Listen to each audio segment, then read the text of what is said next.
you doing on, signatures? I need a lot. I haven't finished mine. I'm gonna, this nice weather, I'm just gonna get out and walk in my park. Yeah, I should have brought my paperwork with me, and I didn't. I didn't even take it to church. I take it to church, I can get the people there, the key thing is when you take it out and get a signature they can't print. Make sure it's their signature. Secondly, you gotta make sure they're registered voters. Right, right. So the first thing I have in front of you is, at the request of Councilwoman Paula Beaupre, she wanted me to look into bringing back our student class representatives. Yes, I read that. Yes. And I did put that on the agenda for committee of the whole, but I thought I'd talk about it here first. Okay. I was wondering what your opinions are. I haven't looked into it too much, but I found what I could find, I put in front of you basically. There's the front and there's the back also. The back is kind of just a policy regarding junior class member representative. I'm not sure if that was only junior class representation, or if it was someone from the senior class or someone from the school. I don't quite know. But this is an email to someone, or a letter of sorts from, I think, Mayor Goldner created. And just again, you can throw your 2 cents in now or throw it in later, but I just want to bring it up basically. I think it's a great idea. Yeah? I do. I read what was in the packet, and I'm behind it 100%. Okay. We've been doing it for 16 years, she says here. I think COVID killed it, and we haven't brought it back since. It was dead before that. It was, cause I was on before COVID, and we didn't have one. Never had one since I've been here. Well, it says here from 2019 to 2020 we had a Molly Combs. Mally? Mally Yeah. Combs. Yeah. So, I don't know if that's... She was obviously inactive if she was when I came on. Okay. But Mally was into a lot of things. Where would this person, did this person sit at the table in a way? Yeah, I think they did, but. No, it sat like at an end, Okay. and at the end of a table, and Yeah. they had a little. I think I found that in there too, so bring it back out from retirement. But I'm just kind of curious. But again, we talk about this more in the committee of the whole. The reason why Chief Lafferty is here is because I wanted his input, because him and I have been working hand in hand regarding the public records request policy, which is the other stuff I gave you. Right. So basically, if you want to look at the large sheet here, so since January 1st, we have had, I cut off a little bit, but approximately 23 public records requests since January 1st already. I think 20 of them are from diapers. Yeah. And they're driving Chief and I out there. But anyways, That's been the last 5 years of my existence. yes. So, we don't have 3 council members here, that's right. So we should probably turn this off.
if you wanted a video, and it's only video, not reports.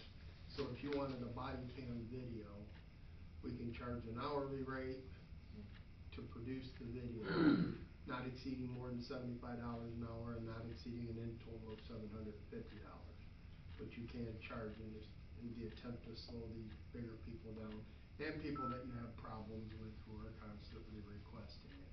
But I think we've come to agreement that that shouldn't affect every citizen in the village. You know, I think that if, let's say you, Josh, and Aaron all got into a big dispute, and you were named in that dispute, but you weren't charged, but you're part of the everything. If you can come up and say, you know, my name's in that report, I'd like a copy of the report, I think we should give it to you for what our cost is. But if you have. Outside of labor costs, Yeah. right? The same thing that we do now. Yeah, the So same thing. I whatever think the it- material Yeah, I is. think it should just stay the same if you were involved in the case. And, you know, that your name's in it and you can, you know, you're part of that, so you should be able to have a copy of that and be able, you know, for your personal use. But people who don't have anything to do with it or just being nosy, I think that this new law should, you know. Should apply. Should apply. And the abusers, right? Yeah. That's what we're trying to stop, is the abusers. We don't wanna hurt the good, and we've already had this conversation, we don't wanna hurt the people that don't abuse it, that have a right to this information, and we always wanna be transparent. Obviously, it's costing us a lot of money. Dee wasn't here, how many have we gotten since January 1st? 23. 23, and they are tying us up. So this bill's actually gonna help us, but it's gonna help us to stop the abusers. The diapers. This is 23. Yeah, I forgot to add the last So, one on. let me just say that the diapers, I believe, sent out a request, and we can charge for utilizing our legal counsel now, correct? Because he's not actually an employee of the village, he's actually a subcontractor. So when you advised her of that, I mean, he got some pushback, Dave's back, because they don't wanna pay that. So, right, I think this policy is going to do exactly, I hope, Lord willing, what it's intended to do is stop the people from abusing it. And that's all we wanna do, right? We don't wanna hurt the people that are good residents that, you know, maybe a Dave Richmond comes up and he's, you know, you're not abusing it. You want that information for a purpose, which is because you might be involved in it, right? So, I think we don't wanna hurt our residents, but we got to stop the abuse. I think what Mr. Lafferty's saying is, his position on it, I think, does that. And if not, we'll revisit it, right? I mean, And just so you know, this House bill is only for video. It's Yes. not, you know, the actual everyday average report, it doesn't change. So, you know, there's no protections in that. just for all of our knowledge, is it overly burdensome to provide that outside of, so if I just want a report, a copy of the report, that's not, No, it doesn't need that- up a lot of our I time, can- it's the videos, am I Yes, correct? I can burn off a report in 3 minutes and have it redacted and ready to go for somebody, you Yeah. know, but it's the video, because the video takes 3 hours, well, it takes an hour to upload it, and then it takes an hour, or maybe longer, depending on how long the video is, to redact it, because you gotta watch the entire thing and find each thing and either mute it or blur it. Right. And then you have to download it after, and it takes like an hour to download it back, and that's one video. And when you get, like, on my diver or Caradiver request, it's usually 15 videos at a time, it's not one. Right. Gotcha. Does this do exactly what we're after, Dave? Yes. Okay, my last question, I'm sorry for interjecting, guys, but, so since we don't use Mandy anymore, who's redacting our? I'm just gonna be on me, as far as the video goes.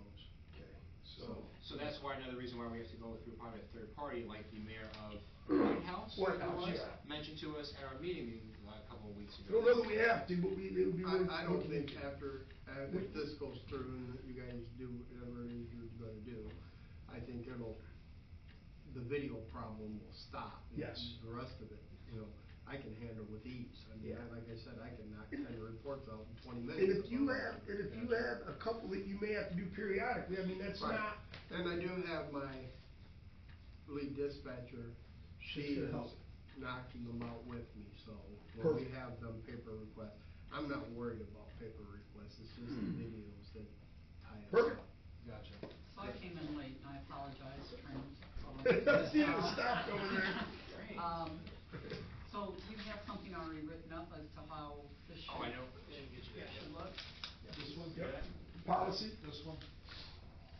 Village of North Baltimore public records Yeah. request policy effective date February 2025. Thank you. So, You gotta yes. change the effective. So, in the House Bill 315 is referenced in the policy itself, second page, you can see exactly what it actually entails. Basically allowing law enforcement agencies to charge for labor costs related to processing video recordings. Updates to township and local law proceeding related to public records. So basically, it's referenced in this policy along with existing public records laws, and I'm just trying to put it in writing and go from there. I've already been I am adhering to the ORC very strictly to kind of push back against those who are requesting when needed. But again, What does that mean, Josh? Show me what part that you're talking about there that you're pushing back. So again, going back to what you just said about using a third party for legal services for redacting of former Officer McBride's personnel file. That would be in reference to, let me find it here real quick. In the policy? So the policy, number I'm talking about 4. the policy as far as pushing back. I wanna make sure, cause I haven't read this policy, this is the first time I looked at it, I've not reviewed it. I wanna make sure that we capture exactly what we're talking about. Yes. Does this policy capture that we're not gonna overcharge somebody that comes up that is not an abuser? Are you talking about number 4, second bullet? Number 4, second bullet, additional costs apply for requests requiring a legal counsel or third party. Requesters will be notified of such costs in advance. A non-refundable payment of $10 is required. So, like Mayor Whitehouse said at one meeting at TMCOG, it's hard to put different parameters, different rules for different people. Did he not Easier. just do Yes, that? yes, he did, and I'm trying to 'Cause also trying to understand how that plays a part in this, because that was not. that's what I wanna make sure, that we're not putting something forward before the legislative authority that does not capture what it is we're trying to capture. Right, That's all I'm trying to do. exactly why we're here, exactly why we're Okay, here today. Perfect. So how would we not affect everyone, why can we not treat everyone as a whole, is kind of what I'm getting at too. I know you kind of already touched on it. Because I'm not an abuser and I don't have to pay $75. I'm already a taxpayer paying for their services. I'm already a taxpayer. You know what taxes that I'm paying to provide that service? If I'm an abuser, yes. But I guess I think of it along the line, and maybe this is a bad, I already paid for their services, right, to protect the citizens. Now, if I abuse that law, if I abuse the law, they're the law keepers, if I abuse it, other penalties are imposed on me, right? Would you agree with that? If I go out and rob somebody's house, they get me, now I go to court, I gotta pay them more of a fine, and I don't even know if that comes to play. That's the reason why, because now I'm abusing, and we're not, here's what I can say. I would be very disappointed in the legislative authority if we put all of our residents in the same basket and start hurting them because we've got some abusers out there. I would be very disappointed, and I know that's not what we wanna do. And I don't think we need to belabor that. Thank you, I Dee. don't, I think we're all in agreement that we don't charge our citizens that are involved in these things that need a copy of it. But for those that are, and I'm sorry, for those that are habitually asking for things, that's the ones we wanna I need to spoke with- affect, and I don't think we need to belabor it. We Thank just you. figure out How to word it. do I? I can work on that tomorrow when I come up. In words. I'll work on that tomorrow when I come up.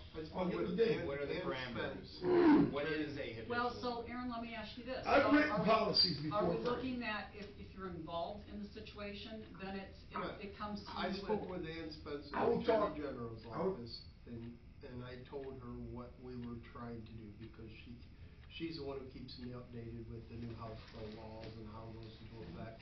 And also made it very clear that it'd be a huge mistake on our behalf if we didn't take advantage of this. But I told her that our concern is we have residents who don't abuse this and who wants to come up, and I said, I talked to the mayor about the idea of if you're involved in the report, your name was brought up and it's in the report, that you should be entitled to it for what it cost us. It shouldn't cost you any more. Now, if you're wanting it just because you wanna be nosy and you wanna see what's going on, well, that's a different, Exactly right. That's a just the different. way That's it where needs the to charges be worded come. in the policy. And I can do that. And then you have to create, that's what she said, she's seen departments do this, that create a policy that basically says, if you're involved in it, and you can prove that you're involved in it, and that your name's been mentioned, and that's easy for us to look up, then we just charge you for what it cost us, because you were involved. Right. If you're not involved in this call, then there's no reason for you to have it, you just want it.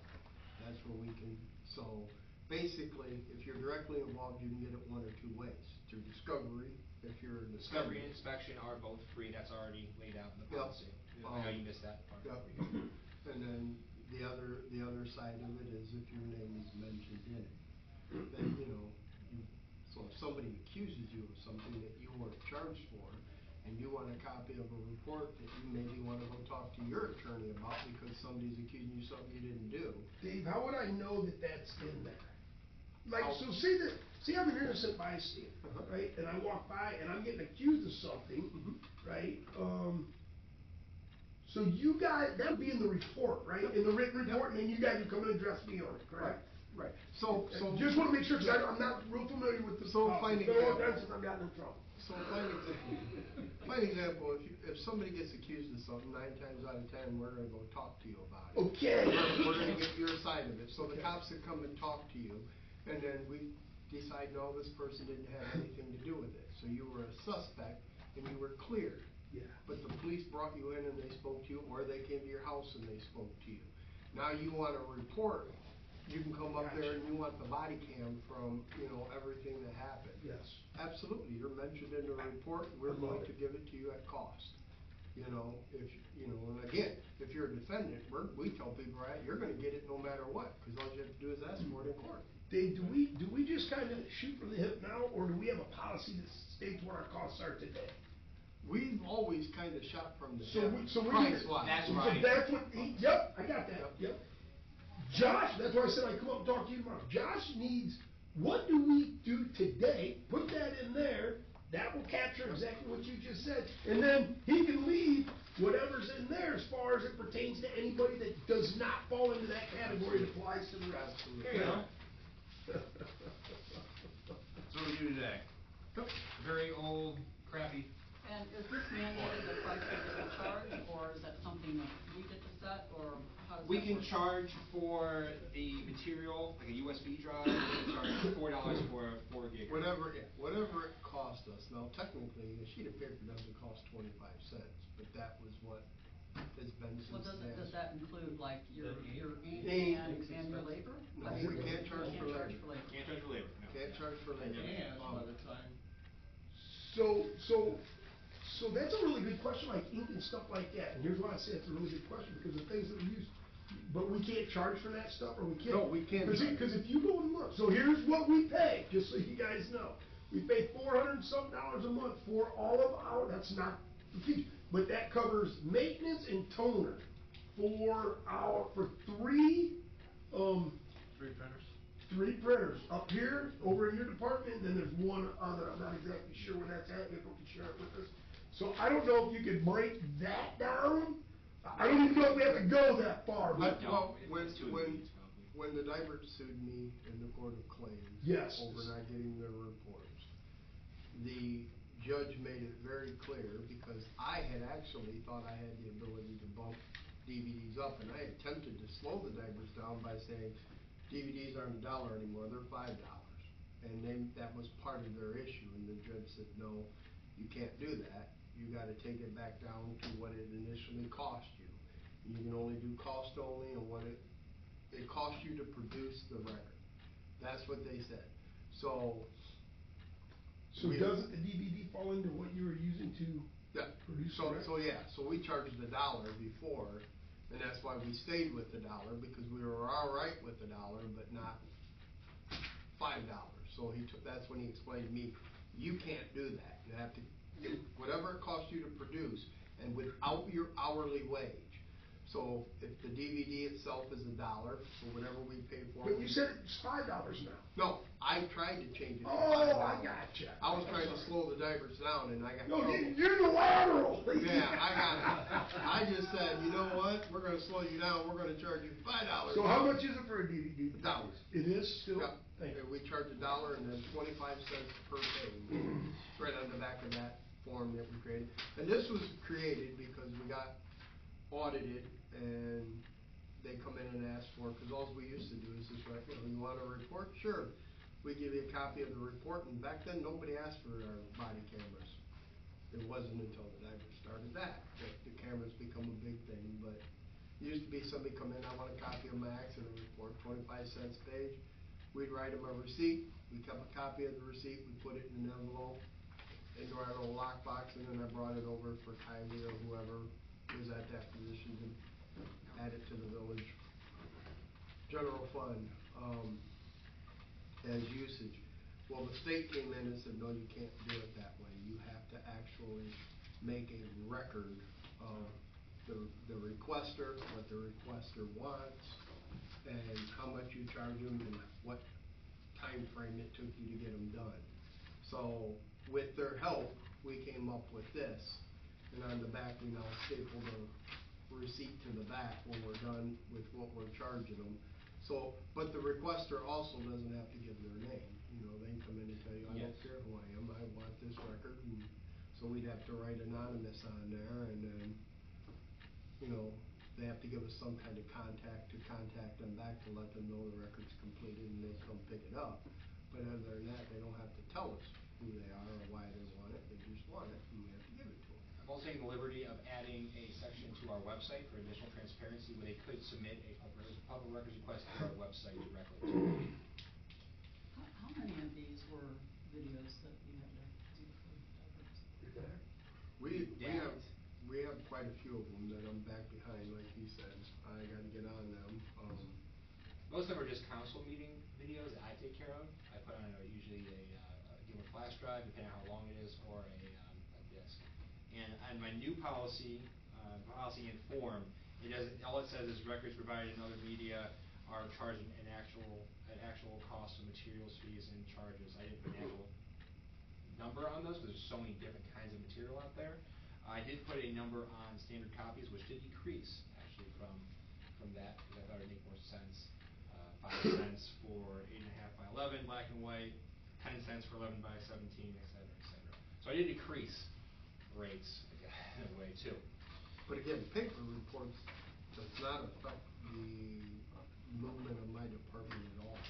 It literally, we get an average of about 10 a week, and it's from insurance companies and, you know, up to anybody who wants it, we'll get about 10 of them a week, and they're simply hit the button that says redact, and then all I gotta do is breeze through and make sure that everything that's in there is, and I'll grab me a whiteout, and it's done, and, you know, there you go, here's your redacted record, and it's So are you done. gonna put this in ordinance form, resolution form, just a policy? What I'm getting at My question is, I had with you before about that, I wasn't sure how. I think we need to ask legal counsel, because I don't think everything needs to be in ordinance form or resolution form. I mean, we've got policies. I just don't know how much you can enforce the policies if you're charging somebody something. That's what we have to know. What I'm getting at is, we can have this ready for Tuesday's first reading, or what, next Tuesday's, I would think. We could have. Since ORC is technically supersedes our laws, We have to be this consistent. policy is more of just, you know, kind of getting through the weeds, digging into it. So we don't need an ordinance per se, we just need a resolution at the very least. That reflects the Ohio That Revised reflects Code, the Ohio Revised Code, exactly. except how we modify it to fit what it is we're trying to capture. Yeah, so I mean, I'm already allowed to do most of this, if not all of it, Yeah. anyways. Perfect. This is kind of just laying it out. Yeah, so it's the start of the conversation. Yes, also in the policy, it also, because I need to constantly keep track of our public records, and I probably missed some that went straight to you, Chief, but I would like everything to come, at least be copied me, accompanying all of those requests, so I can keep track of them all. It was a big point that was made during I did the 3.5-hour training last week to be a certified public records certified person, basically, CPRT. And then Lafferty did his, and he does his through the Attorney General, I do mine through the Auditor of State. But basically, there was a big point there that please have this document because you gotta keep track of them all. Also, when people send in requests, they don't have like the correct subject, or they don't reply all, and you're constantly trying to find documents. It's a mess trying to organize it all. So basically, this kind of helps me keep track of it. So, Chief, if you have any, just make sure you forward or copy me in the request. So I can keep track of it, so. I think we can figure out a way to where they all come to you, and then you can. That's also in the policy, too. Yeah. Is this the only other thing you You have can to talk about? Is this? daily just print it off and get it out of my Bring box. something up while I got you guys As here. long as we're on the same page, because again, I gotta keep track of it. I mean, you could take over the email of police not report, you know, at northfallmore.net. And just do a daily runoff sheet in my box, and I can get it, and then we can come and. In a perfect That way I world, know if I had that- all this time in the world, yes, I would. So But I what- think we should stay as is and just copy me and stuff that you can handle on your own. Yeah, we can figure that out, Yes. starting tomorrow, I think. So, what I'm trying to hear from that, what I heard is basically we want to put in this policy and in the form, if someone's name is mentioned in a report, they are treated as if they can inspect, so it's a free. Just what we do today. So we just need to put into words what we do today. And we can get with Dave tomorrow, we'll sit down with him, we'll capture all that, we'll put that down in paper, and then obviously that is. Like the resolution. Yep, that fixes it. Basically, if you're a part of the report, you will It get says, it. yeah, it's You will simple. get it at Yeah, we don't- cost. Yeah, If it'll you're be- not part of it, then we will decide how we're going Okay, to. yeah. Is there any other questions on that? I'm not trying to run your meeting, but I got two important things I'd like to talk to you guys With about, other- just bring up. That's fine. Start your guys' thoughts. With other policies, snow removal, mosquito spraying, do we do resolutions for those? No. No, snow removal is a policy that we adopted, but here's some of the things that we run into, Josh. We got so many different legal counsels that have gone through here, they just kinda, Jeff Dennis was the first one that ever said, hey, you need to put that in ordinance form, because I may have to defend that, or I may have to, defend that in court, and it had to do with charging people certain things. So, we need to know what the, I'll circle back with Jeff. what's the qualifier that would, because, I mean, obviously, you know, a resolution and an ordinance are different. Ordinance is pretty much a lot long. Resolution is something that you put in, you go through legislation, but it can change, like our wage resolutions, right? Right. From year to year, our ordinance, man, it's locked in. And then you got your policies that you guys adopt that we just kind of are supposed to keep in a form, but we're still looking for a lot of those. So I think our legal counsel, or I know we can figure that out. I'll figure it out, I mean, you're really gonna go into the revised, but I just wanna touch two things, and this is but this will help me later on, so that we're not really belaboring the meeting. Got two things that we're working on right now that I want you guys to get some thought about. The sidewalks, obviously, the village of North Baltimore need to be fixed. The homeowners aren't, I can't say that. The majority of our homeowners aren't just gonna go out there and fix their sidewalks. I mean, walk through the village, it's obvious. We have an ordinance that says it's their roles and responsibility to repair them. They're not gonna get done. I think that we take I know we've talked about this a little bit, so we need to just assess the property owners and go ahead and fix them. So we're gonna be bringing legislation to you guys here, once we get this thing worked out. It's the beginning stage, but I want you guys to get thought. There's two ways we can go about this. Try to follow me, but keep in mind, they're both assessments, right? And I'm gonna explain the two different assessments going in the past. It's pretty simple. Tree trimming, street cleaning, and street lighting. You guys passed, and the legislative authority passes those ordinances every year. All three of them, right? We figure out how much we need, you guys pass them. It's every year. We can even show you them if you don't remember. Right. Every year we have to pass them. That's one assessment. So, like every resident pays for that. Right, so even though that I may not have a tree in my boulevard that needs to be trimmed, and I don't, I still pay for that assessment. And I'm okay with that, right? We gotta, Aaron is, that doesn't mean my neighbor is, right? No, I've never talked to her about it.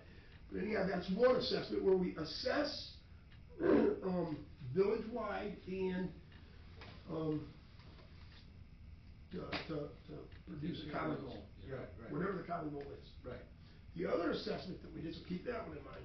The other assessment that we did is the sewer separation assessment. If you needed your house plumbed into our sanitary sewer when we separated the village and didn't have the money to do so, because it was required, that you must tie into, you had to, right? I mean, we couldn't have other people out there on the old system because it wasn't going to the sewer plant, it was going straight to the creek. It was the system was separated.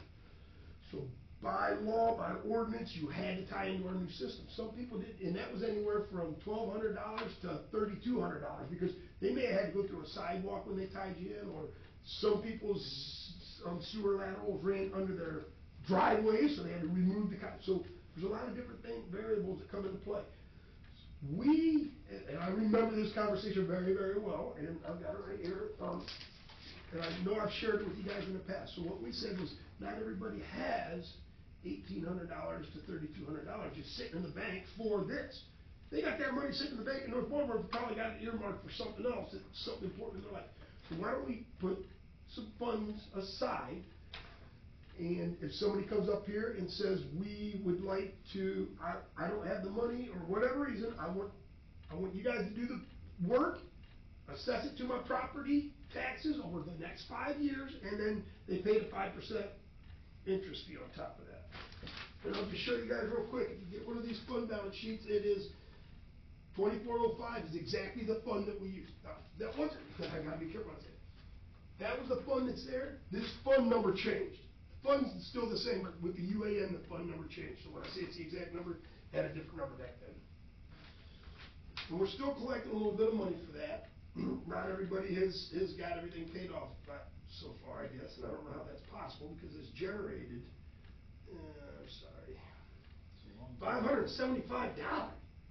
And they should already all been paid off. You know, it's been a while, but I don't know. We have to look into it. But anyhow, there's $164,000 in there at this point. So if we was to say, we wanted to maybe, so if Aaron, so the one thing we can do again, assess the whole village, just like we do the trees and the street cleaning. Or we could say Aaron Patterson needs to fix his sidewalk, and he's not gonna do it.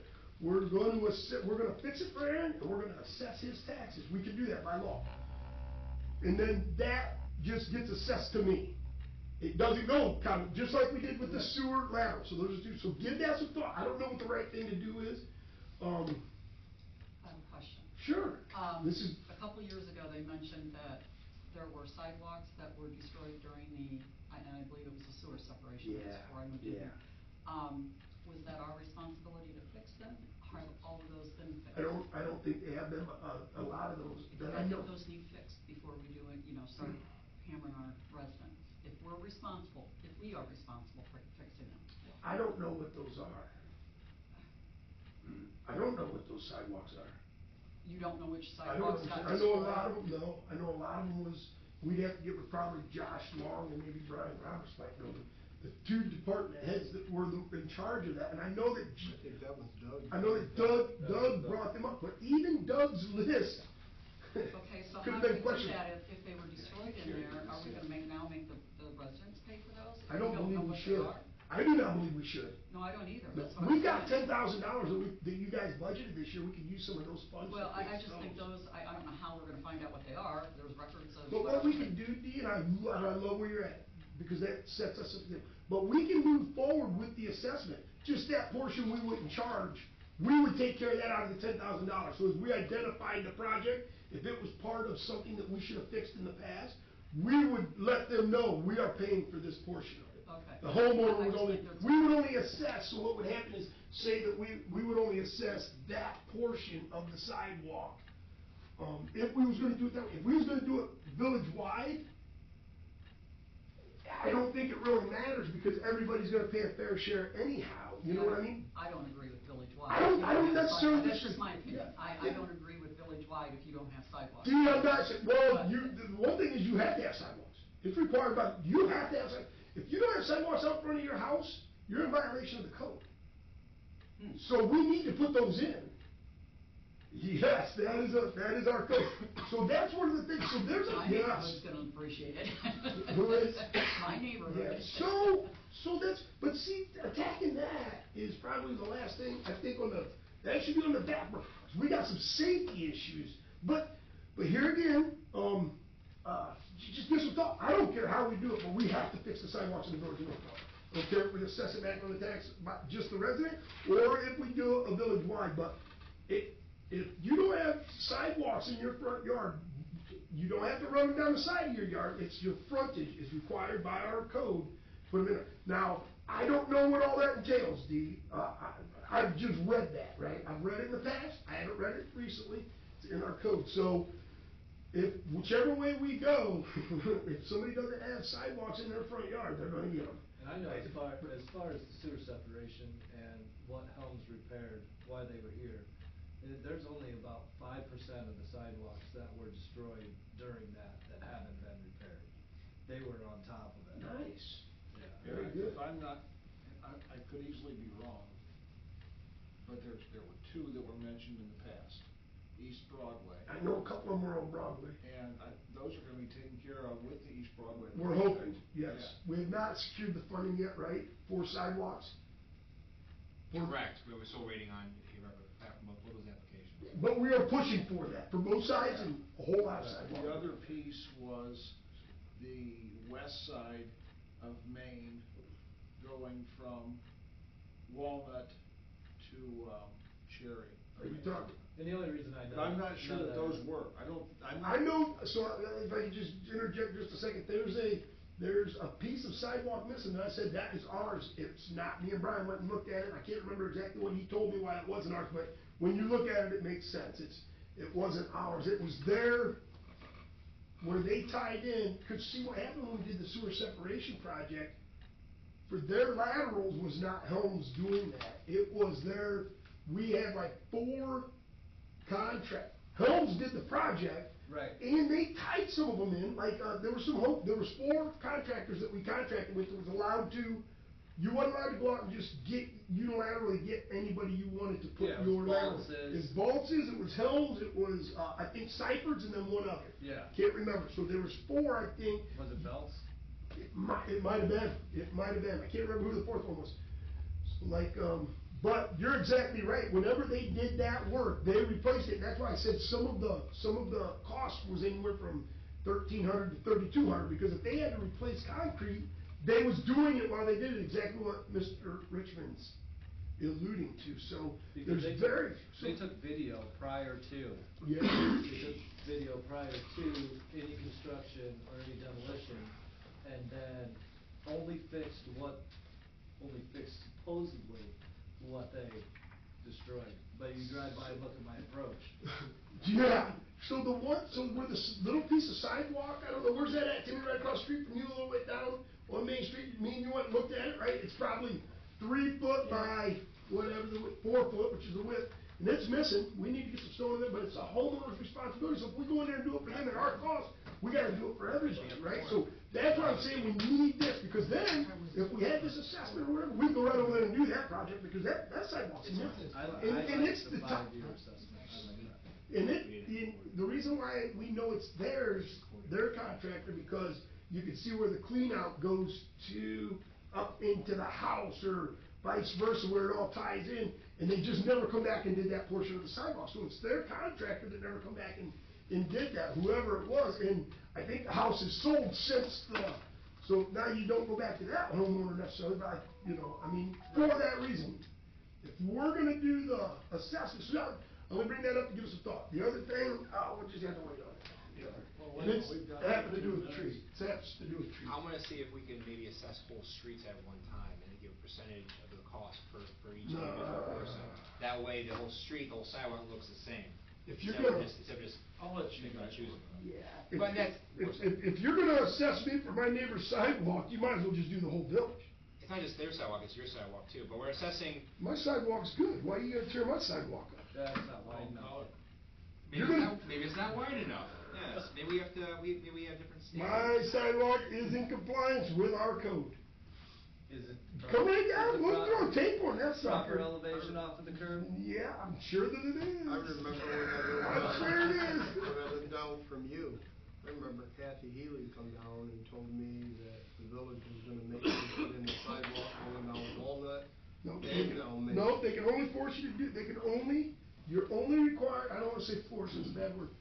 You're only required to your frontage. That's what our code says, if I remember what I read. Yeah, she came out and told me I had to put them both in, so I actually had a guy come out and give me an estimate, and it was like $6,000. And I was like, actually, it was Justin Carnton back then, who came out and measured all that out, and said, yep, that's gonna cost you about $6,000, and my jaw about hit the floor, and. We only have 15 minutes to our special meeting at 5 o'clock. I believe Mr. Richmond has another, do you have any more agenda items you want to share? Not today, Josh. Understood. I'm good. Okay. So, give that some thought, guys, wiggle it around, because once we do it, that's the way that we're gonna do it, whether we do it village-wide, like we do the lights, the trees, and the street cleaning, or if we just, it goes on to you like we did the sewer separation. Doesn't matter to me anyway, but we're gonna fix it, we gotta fix the sidewalks. For the recording, I just want to state that we did not have quorum until 4:42 when Councilman Pingard walked in, so public meeting didn't officially start until then, technically. Public meeting, it can't start till 5, by law. Public committee meeting was a public meeting, if we had quorum. That's how I understood it. Yeah, you only need 3, you only need 3 councilmen, probably only 2. You only need 2 for a committee. Either way, are we allowed to end recording? Are We can end recording. Okay.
5 o'clock, we are recording.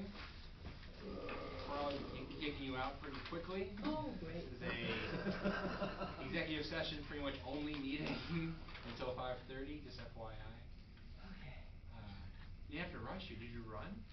No, but I probably fed a little bit. No, I said that Dave's already left, you're safe. Okay, anyways, camera's going, Mayor, when you're ready.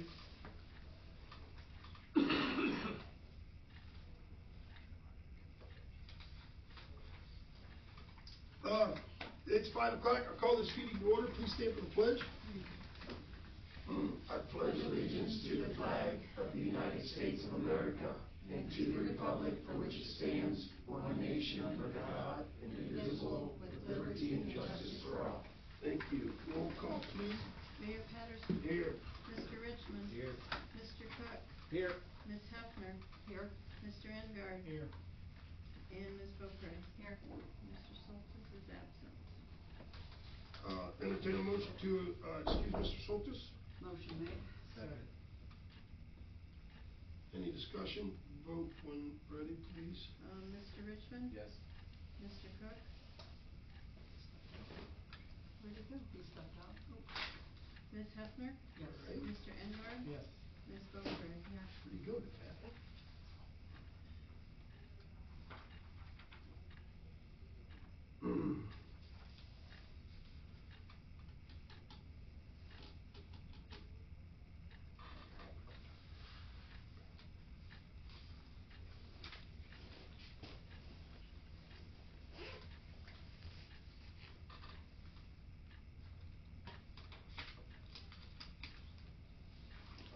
Wait for Mr. Cook to return.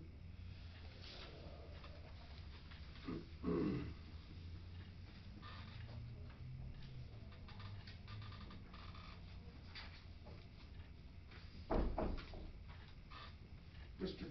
Cook, I think we're in a vote. There was a motion and there's a vote. Excuse Mr. Soltis. To excuse Mr. Soltis? I'd say yes. Okay, thank you.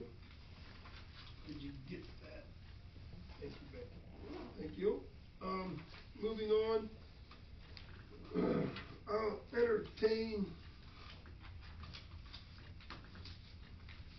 a motion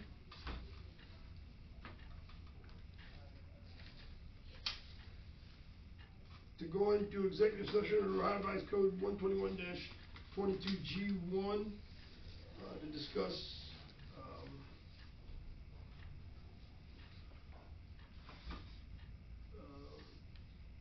hiring a public or entering into a contract with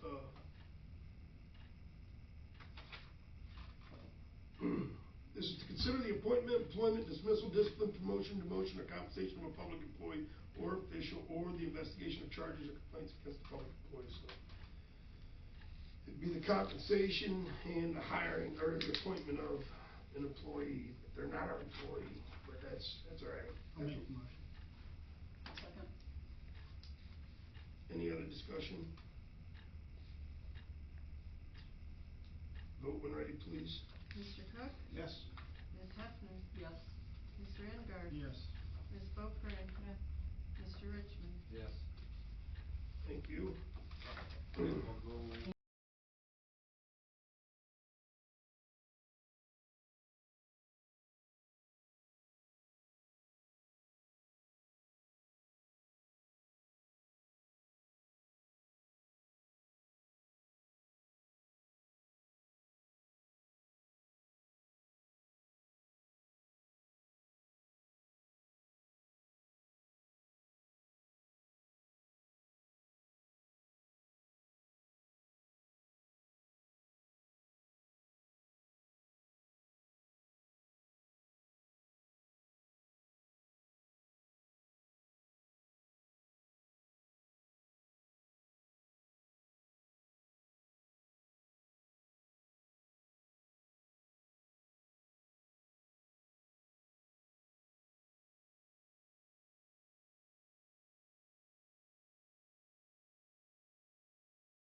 No, you're You're fine. Technically, no, You but, okay, it's over. okay, it's recording again. Entertain a motion to adjourn. So moved. Second.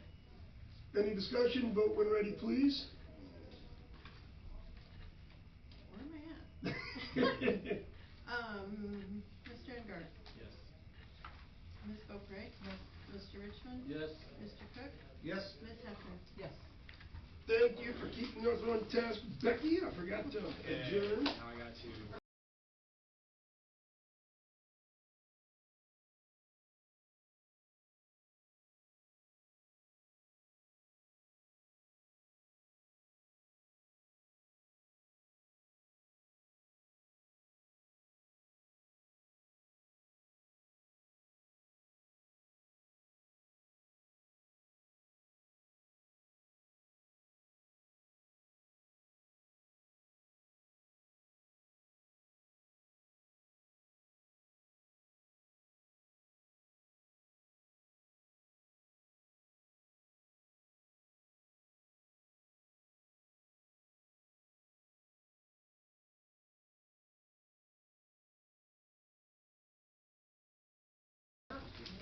We all rise for the pledge. I pledge allegiance To the flag of the United States of America and to the republic for which it stands, one nation under God, indivisible, with liberty and justice for all.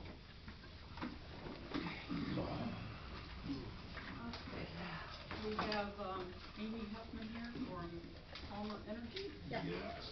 You'd like to take the floor? I will do.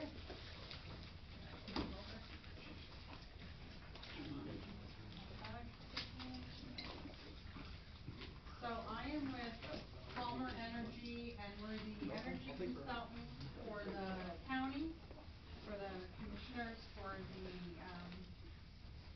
electric and electric only, facilities. And we're also a consultant for the electric aggregation program, the majority of Wood County participates in. And so I'm here to discuss the option of putting aggregation on the ballot in November, if you're interested. I met with, the mayor and discussed it, and he asked that I come out and go over it with you guys as well, and then, answer any questions you might have. So, a little more background, Palmer Energy, we're out of Toledo, and we've been the County Commissioners Association of Ohio's energy consultant since 2008, and we've been a consultant for the Ohio Municipal League, since 17. And it's the same program, the same contract as their consultant. We help villages, cities, counties, townships with their facilities, and then we put aggregation on the ballot. And electric aggregation is an option for residents and small businesses, in your case, within the village, to have aggregation as an option instead of paying the generation on the utility bill. So we're talking Toledo Edison, AEP, major utilities, 3 major portions of an electric bill. Ohio is deregulated, so we're talking the generation portion of your bill. So about 40% of your bill, where we go out as the consultant, get competitive pricing from different suppliers, put a contract in place, and your residents can have the option to have that rate be in that contract, or they can stay directly with the utility and pay those charges, or go on the apples to apples and look at offers that are on the apples to apples, or someone may come to your door, or you get a phone call, or you can go to Walmart and there's a booth for a supplier there. So the way aggregation works, it's very regulated. It's through the PUCO. It's a ballot issue, for or against, and what you're for or against doing is having aggregation as an option, that you can do it, because it has to pass, and then you either become certified as an aggregator, or in the case of Wood County, all of these communities are already together in the aggregation as Wood County's aggregation, you would join it, and you would be lumped in with the rest. Or you can do it on your own. It doesn't matter to me, it just kind of makes sense in Wood County since there's such a large aggregation already. Doesn't seem like a reason not to join it. So, first piece is just having it pass. Then, once it passes, and depending on what cycle we're in with the, well actually, a new contract will have already begun for the rest of the communities, cause it ends in December of 2025, so you wouldn't be passing it till November. Once you do what needs to be done for Ohio code, you would not be ready to go until late winter.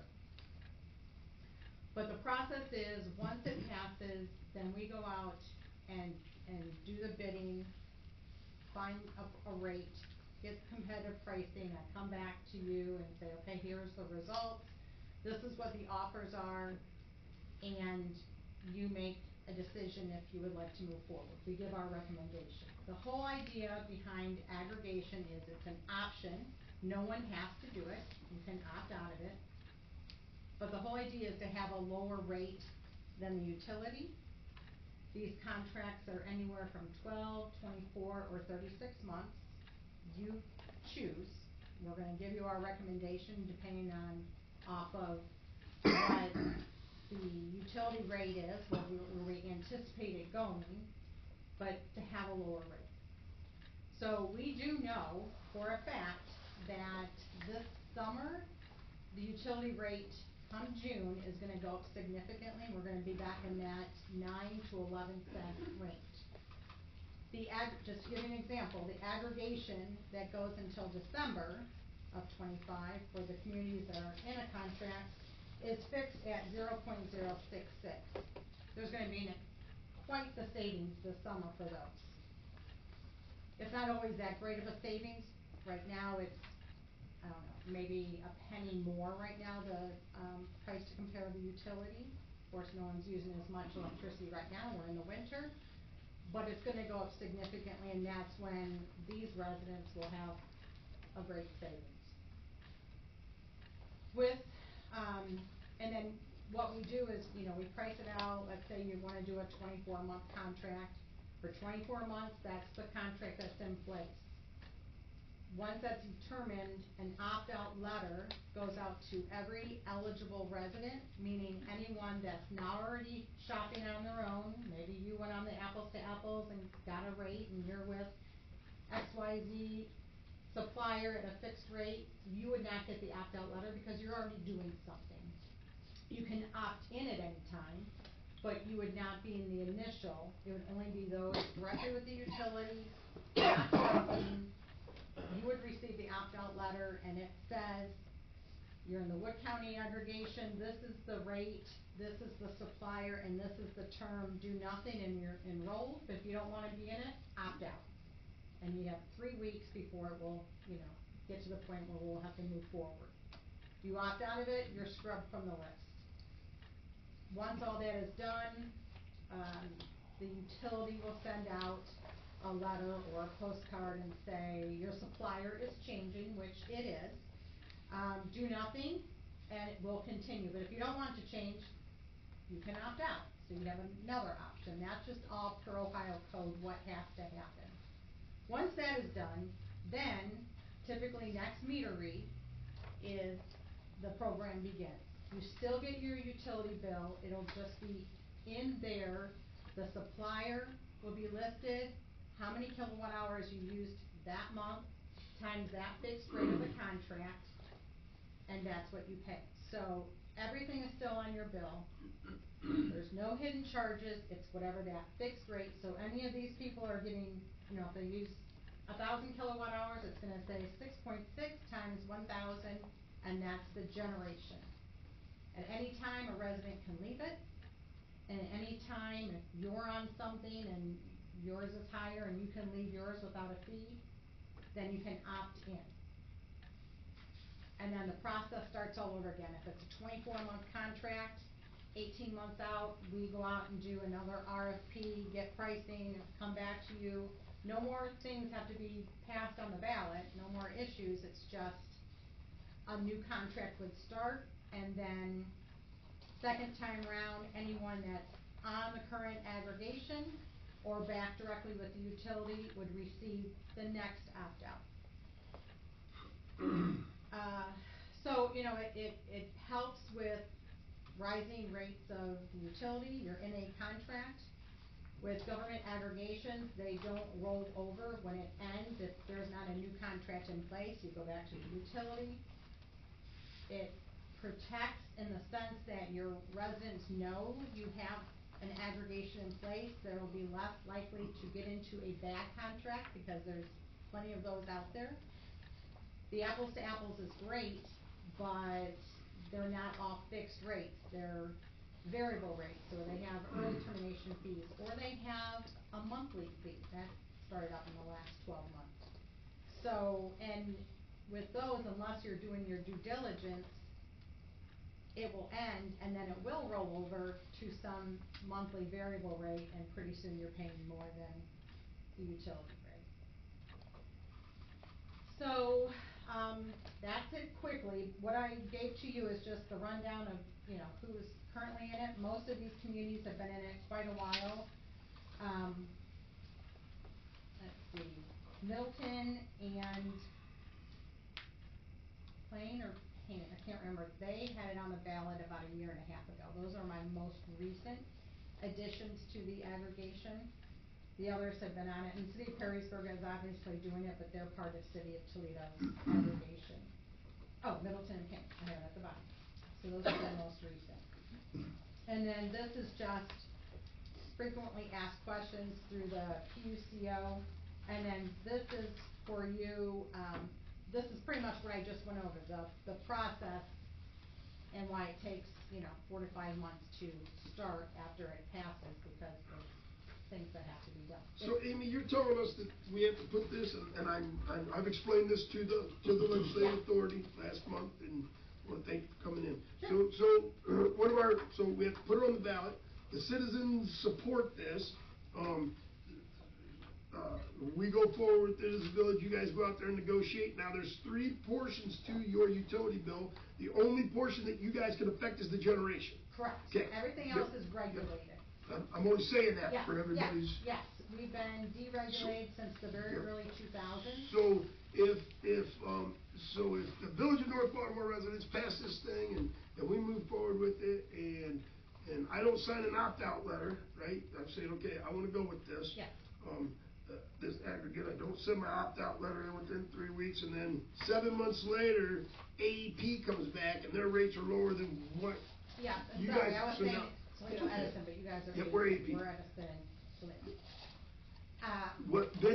Then I can opt out then? Correct. From You what can leave it at any time. Perfect. There's no penalty. This does not apply to anybody that Hancock would. Correct. Just so anybody knows, it would only be the AEP users. Now, It would apply. if there's Hancock Wood in the village, they will vote on it, but if, you know. They'll still have the right to They'll have vote, the but right it to won't vote, apply but to it them. doesn't affect them You one way or can't- the other. Yeah, we can't And go it's through. important to get that education out there that, you know, if you vote no and it has nothing to do with you, vote yes if it's gonna help the residents with AEP. Those were the 2 main things that I wanted to point out, that it doesn't apply, it only applies to AEP users, and that we can opt out anytime if I'm locked into this thing, or. You guys must be just below the Edison, cause half of my Wood County's in Edison.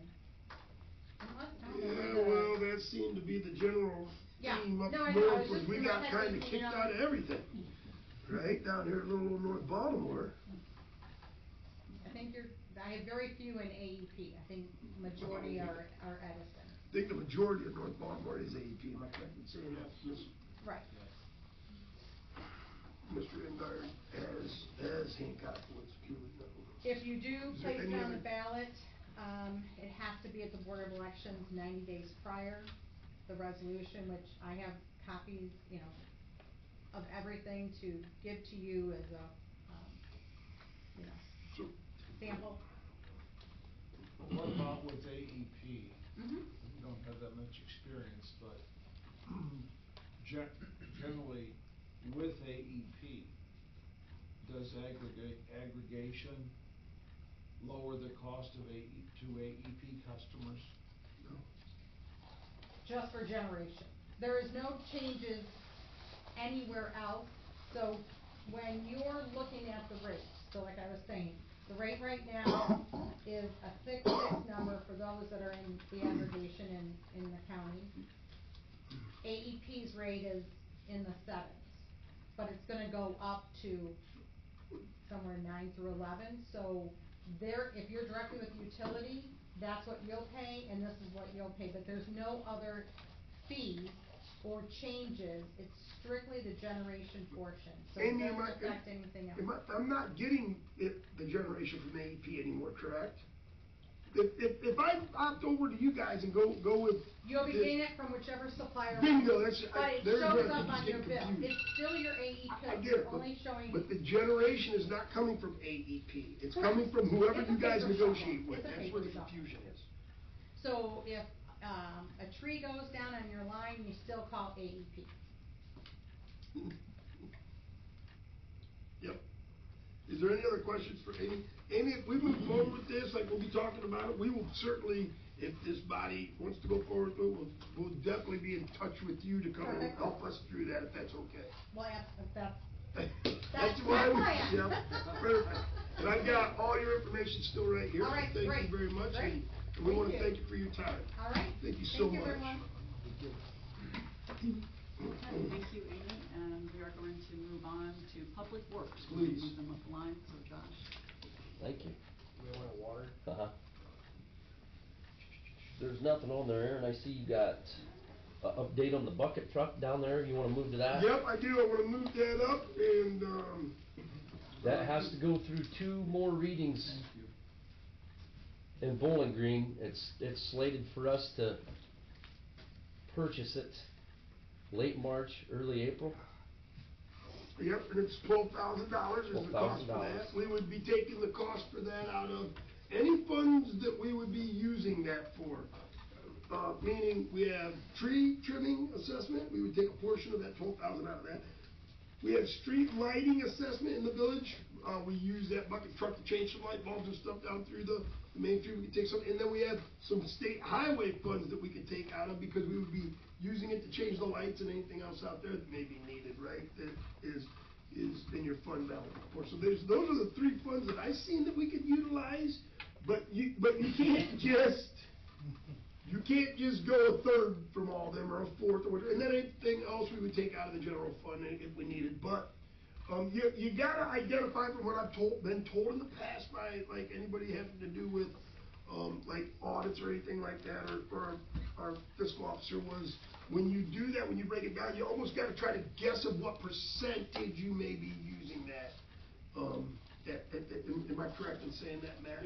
Like, if we're gonna use it, 70% for trees, we should take 70% out of trees.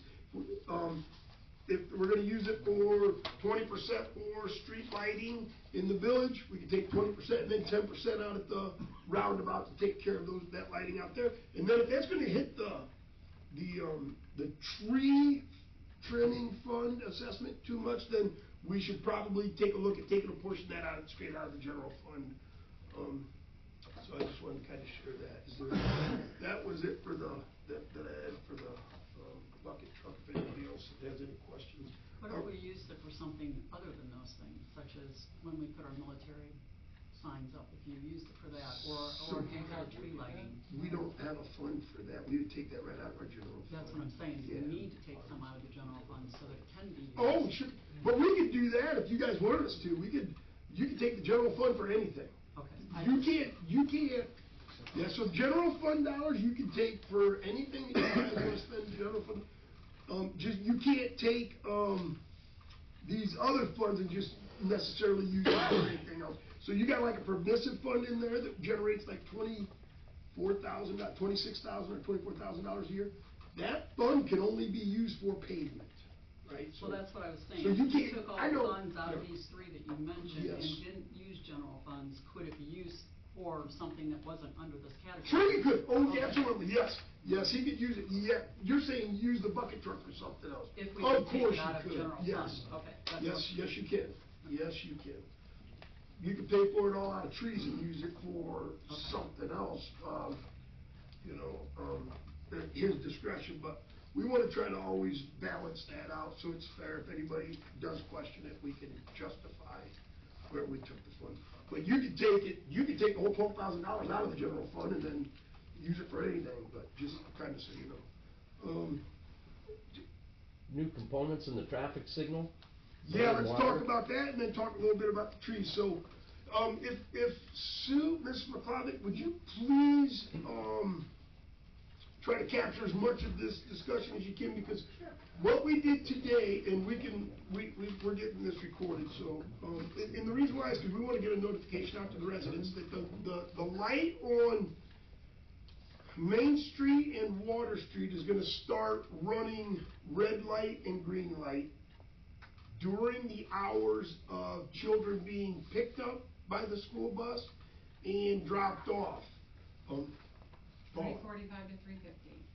So 4 o'clock should work, so the hours, and this, Sue, this is only gonna be, and this is for everybody, I'm sorry that I'm specifically speaking to Sue, but That's okay. this is only during the school year, so it would be during the school year, 6 a.m. to, and we're gonna put a notice out about this also, Sure. 6 It's already on a.m. the website. to 9, you already got it on the website? Yep. Thank you. Oh, that doesn't surprise me. Thank you, 6 to Josh. 9. 6 a.m. to 9 a.m., and then from 2 p.m. to 4 p.m. Thank you, Paula. Paula said the last, I made it 4:30.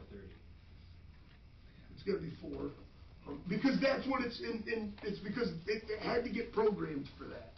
Like, the guy come out today and programmed it, but 4:30 is fine, I don't think he did. Monday through Friday? Monday through Friday, and then on the weekends, it will just go back to the way it's running now, and all summer, it will go back to it. And that's just a flick of a toggle switch, which is amazing, right, Josh? Josh, was there anything you wanted to, I did ask, so as we was down there looking at it, we are gonna get quotes to replace that light down there, potentially, get you guys quotes. That thing looks like something from the 1970s.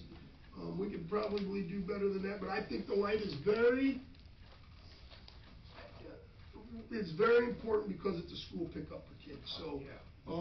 So we'll be getting costs for that. I was told in the past, the reason why I never knew that we moved on, I was told in the past that if we take that light down, you're not allowed to put a new one up. I asked the guy today, and he said, no, that's not the case. So, we can put a new one up if we deem it necessary. But if you try to take a look at that thing, it's pretty unsightly to look at. So, in North Baltimore, we can do better than that. Was there anything else you wanted to add to that, Josh? I'm sorry for stealing your thunder. No, you're fine, that becomes operational the 18th, correct? Is that what we decided? The 18th, yes. Yep. The 18th it will start, and then in the summer, it will go right back to what it is today. Any questions for me? Anybody? Just, go ahead. Oh, I had one, what a certain citizen had, was about, to the recycling. Hopefully we're past all this crappy weather, but wanted to see if we could get that, make sure that's salted, cause in old. And, yeah, It's- and it has been. Now, the thing is, I mean, the salt works to 15 degrees. Several of these storms, it was too cold, so it was plowed, salted, so anything much below 15 degrees, we ain't got a great deal of control over. I know, I went down there one time and it was pretty slick, so. So it's just something we'll keep up on. Yep, just be aware that we need to make sure that Concerned we're citizens plowing and asked me to bring it up to you. salting that. The only other thing that Josh and I have been working on, well, he's been working on a lot of things, is the trees in the village of North Baltimore before you will be coming soon. The tree policy, is that correct when I say that, like, right, that we worked on in the tree committee, throwing that together? But, we went and, so obviously we wanna get the trees out of the boulevards, not the healthy trees, make that clear, we're not just gonna go out and start dropping healthy trees. But any trees, we wanna get them out of the boulevard, because obviously we had the discussion that, the damage it does to our infrastructure, our sidewalks, our curbs, our roads, our our utilities underneath. What we are working on currently is possibly coming up with a policy that if we remove the tree out in your boulevard, we will notify you that you may want a tree in your yard. We gotta put a tree out there anyhow, so if somebody wants it in their yard out of the boulevard, we're removing their tree, we're gonna put that in the policy, they have first rights to it.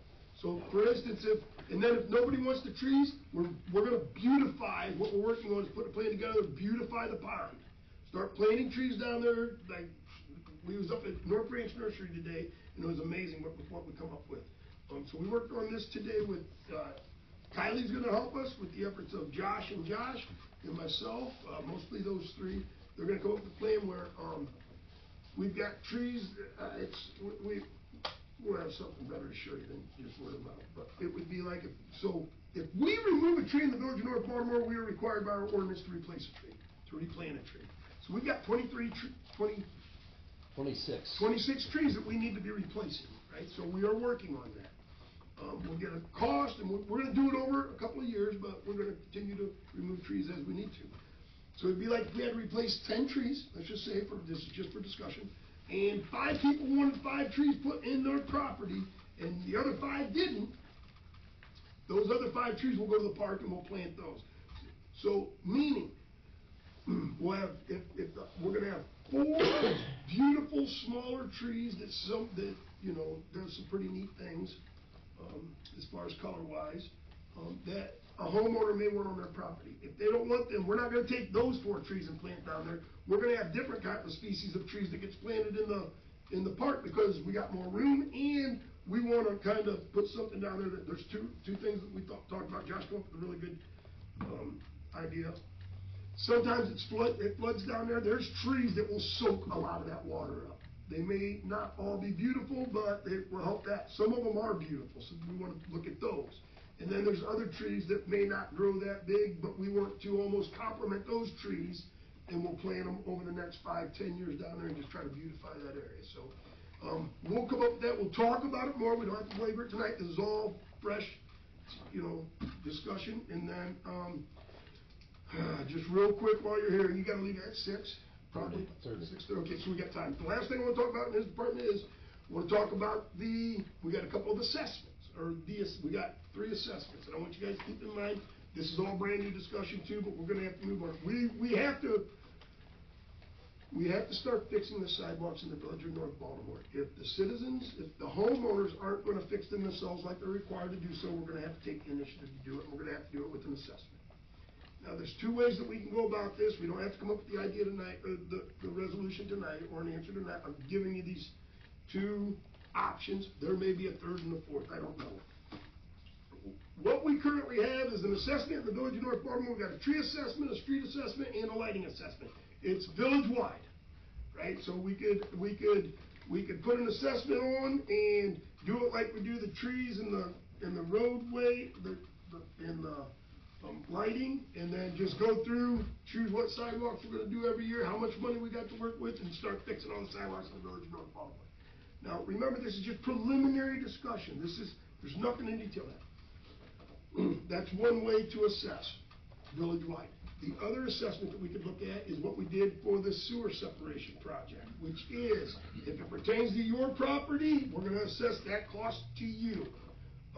We've got a fund that's set up that is the sewer tap assessment. That's what we use. That is general fund money. That has been confirmed. That is general fund money that was used. We use that to tie in individuals to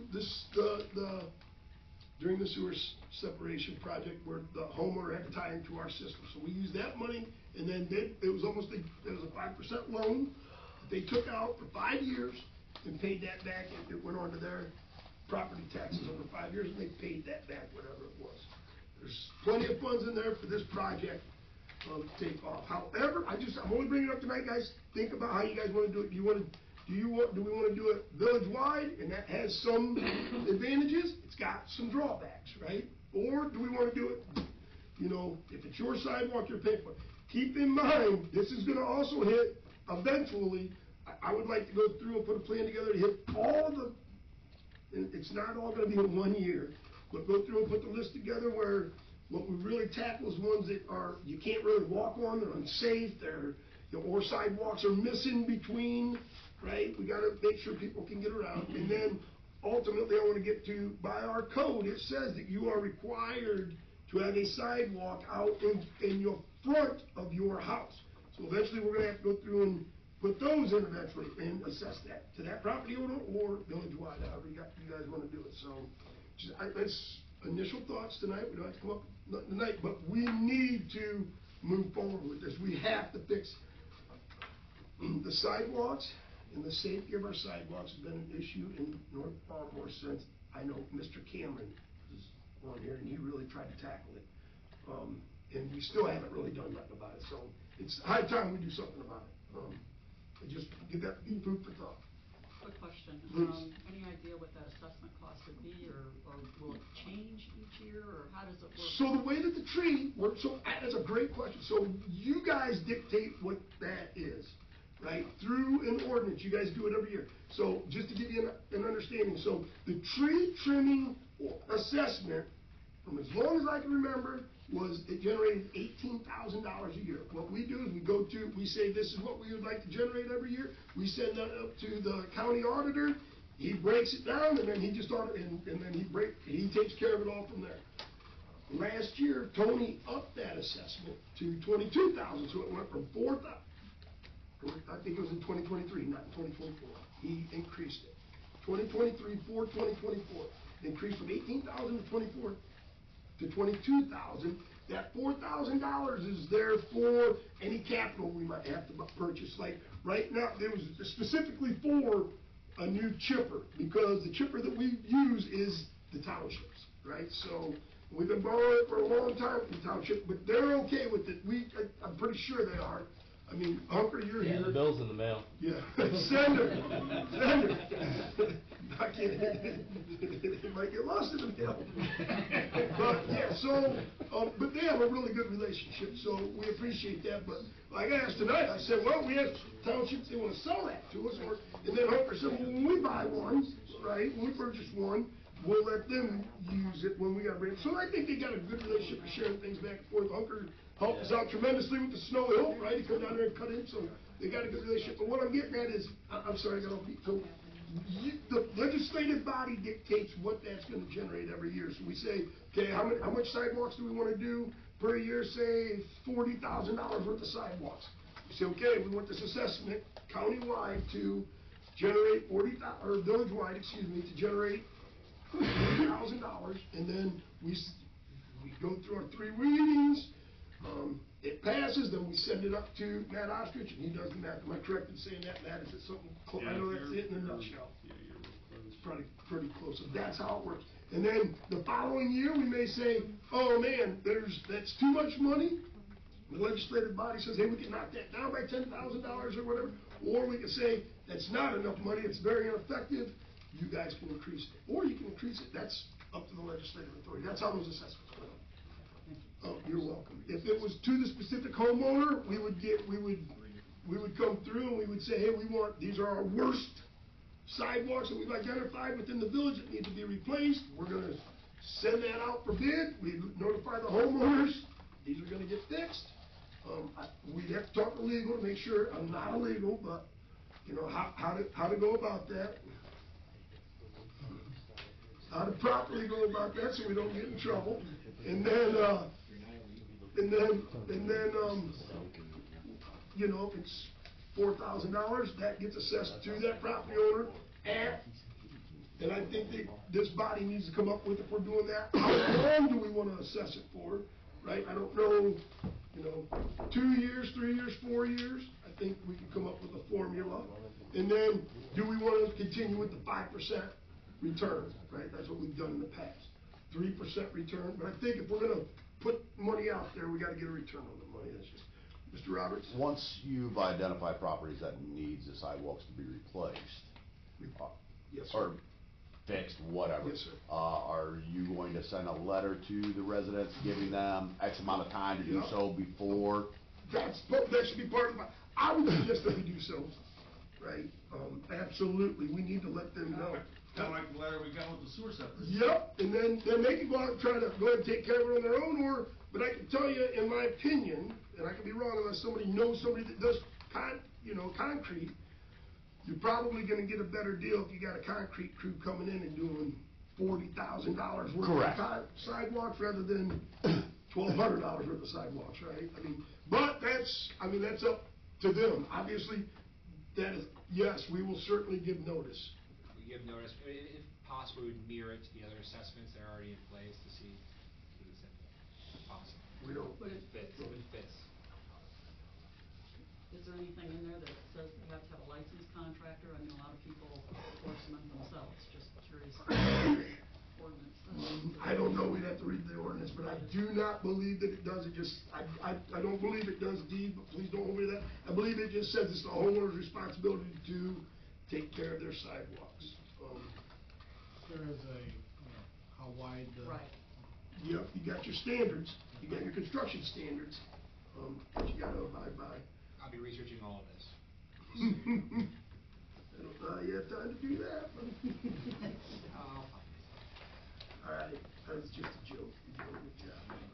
Any other questions on that? I have to go back to the trees for a minute. Please. Because I was completely blindsided today when I was told that my check is being returned to me because we are no longer doing trees at the Memory Garden area. Memorial Grove. I don't.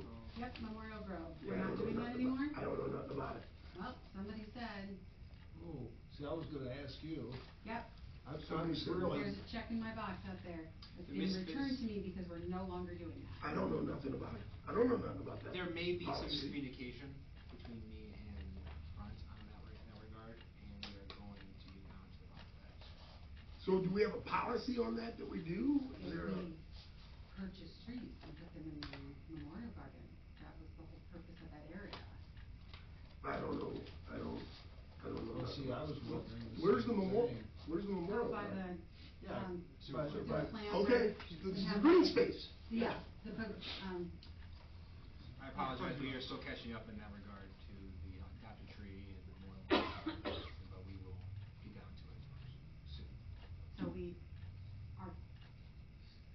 have that program or At we this, do not? at this point, at this point, it's stalled because none of us know about that program. I don't know about it. Do you know about the memorial? I know of its existence. Somebody but I'm brought it not up to me sure. today. I mean, there was something, I don't know if was it a policy? I know that before we said, somebody can come up and give $100 and we'll plant a tree for them. Am I right in saying that? Yeah. Is that a policy? Is that, where am I In the supposed to find memorial. it? Where am I supposed to find that? So, so were you asking where we at on it? He's saying, give me a minute to look into it and then we'll get you an answer by next Tuesday. Okay, I would suggest in the future Sure. that would be communicated better to somebody. Like, if you get a call and you're like, we're sending you your check back because we don't do this program anymore, is not, we may have a delay because we have to find out what is going on. I see what you're saying, yes. Gotcha. Yes. Because if you're suggesting, I don't think you are, that's what I thought first was that we would give an answer to something that we're not aware of. I don't know how we would do that, but you're saying if there's just respond in a better manner as to say, well, how was you responding? Well, no, I was told, your check will be here because that program doesn't exist. It may be miscommunication in regards to our conversations with the front desk regarding Tree City in some way. But again, that's the stuff we have to. Yeah. We will get down to It just it. seems mind-boggling to me that we have a great big area where we have invested monies have been invested there for like a board that all the names are on, and we have planted trees for years, but nobody knows anything about it. I don't know much about it. We went out there and visited it. I went out there, I think, with you, Tim, didn't I? We went out there and sat down and talked about it just a little bit. I didn't even know where it all come from. Right, so I don't know. I'll look into it. I'll figure it out. And, So was that something you was a part of? No, No, but I you have just- planted several trees out there. Sure. Okay, so maybe you can help us. I would love to. Do you know the policy? I mean, there you go. So yeah, just stop up here and fill us in on that, if you will. I'll find the policy documents and I'll work on it. Well, here's another question. we talked about these trees, for lack of a better term, aren't claimed. The homeowner doesn't want it, you know, could some of them go there, because you guys have picked up a lot of knowledge on some good trees. Picked up a great knowledge just today. Out there where we're not planting trees anymore? We're just Yeah. talking, but we're talking about two different Because things. I'm sure that those people that live around there would love to have trees behind their houses and stuff. Who's not planting trees? We haven't planted trees since I've been mayor. I'm being incredibly sarcastic. Oh, okay. I'm telling you, I'm intentionally I was not told planting trees. by my village that we don't do that anymore. We don't, That we're not planting trees there anymore. well, we're gonna plant trees, just how we go about it, and maybe that's something that we can start, right? Absolutely, And if we're still gonna we got, get back to promoting it. yeah, then that's something that needs to be promoted, and that's something that we all need to be made aware of, right? So that's, Okay, are we ready? but I appreciate the sarcasm. Yes. We can talk more in depth Paula, after do the you have sunset. anything else you wanna add for public I works? recommend Paul. Okay, any questions for Paul? For Josh. Well, or Josh? Josh, thank you so much for your time. I do before you get Hey, out. Josh, you can Yeah. And this I'm may on it. not be, so you may be able to just say, that's not mine, that's Brian's. Do you, It's not mine, it's Brian's. Yeah. Go ahead. do you need to be in on, any more discussion, 'cause I wanna ask him in a minute. Any update on thoughts about the equipment used by employees? Does that have anything to do with you? I'm not opposed to it, Okay. so.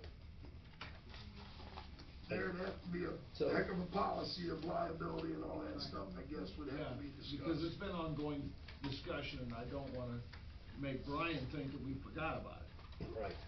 You know what I'm saying? We value both of you. And if you needed to give us any input on that before you have to leave. You're not opposed to it. No, not opposed to it. All right. Thank you, Josh, very much. Thank you for moving me up. Appreciate it. You're welcome. No other questions, we're gonna move on. See y'all. That's right. We've got some Yes. Intech here from, Intech, we've got some gentlemen here from Intech for cyber liability. Yes, thank you for your patience, first of all. So I invited Craig and Sean here, because, it's better to hear from the experts instead of just me talking and rambling on about technology. Thank you. So- Take sarcasm. So the first page is what our current policy is. Cyber coverage is very simple, very basic. We pay about $717 a year for this.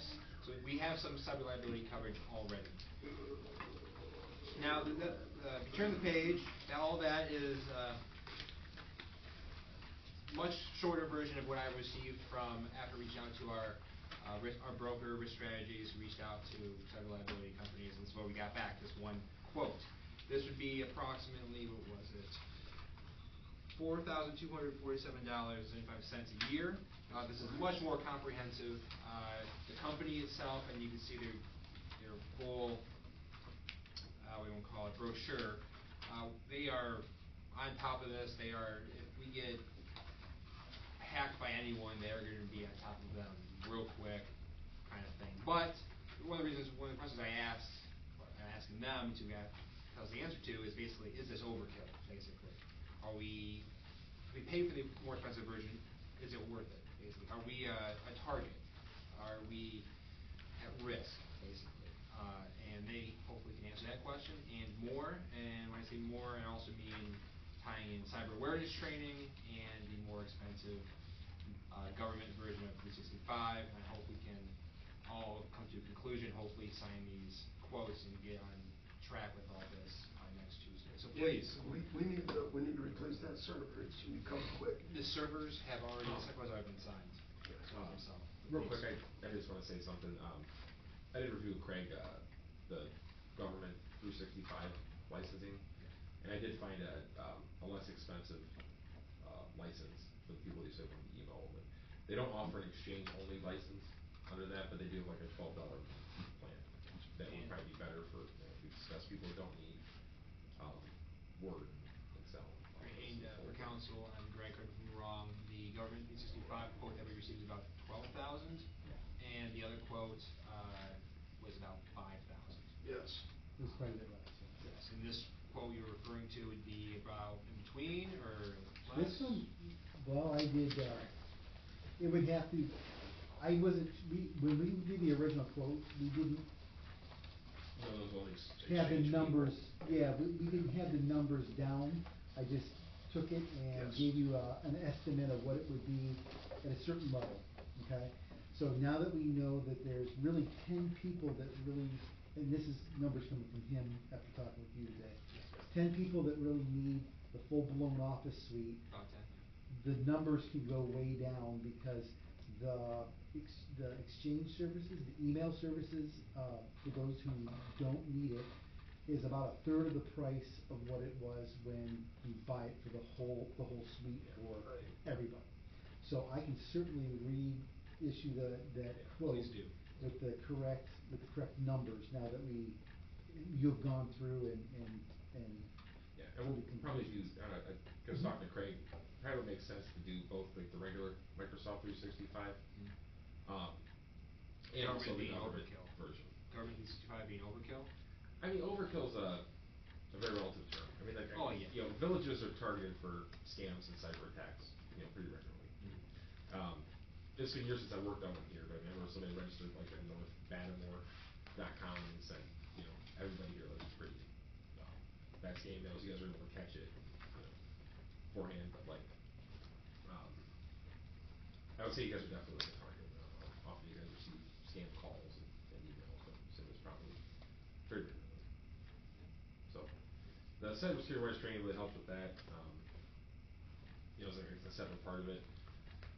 As far as like the security for the government stuff, I don't know if you guys would necessarily need that level. Basically, when you go with the government, like the government side of it, you get like Microsoft has a separate like data centers and completely separate like federal government contractors, state and local governments, and that's what you guys would be on, and you kind of pay a premium for that. Can you still secure like a regular Microsoft 365 tenant in lots of villages and state departments use those? Yes, they do. So it's kind of There's several villages around here that we take care of that just use the regular Office 365, Yeah. Microsoft 365. They don't pay for the governmental security that going with that particular license offers. We can secure it a different way, and you guys are as secure as we make those guys secure. So, given what happened to Wood County, at that point, that's when you brought this up. Yes. So we offered you like a very premium product Yeah. that would help. Yeah. That would, if you wanted the highest security, Yeah. that's what you want to go with. Set our minds at ease. Yeah, if you want to, know that you Yeah. guys are have your stuff the same place the NSA and FBI do, then that's the government. 365. You gotta protect yourselves from this guy. Yeah.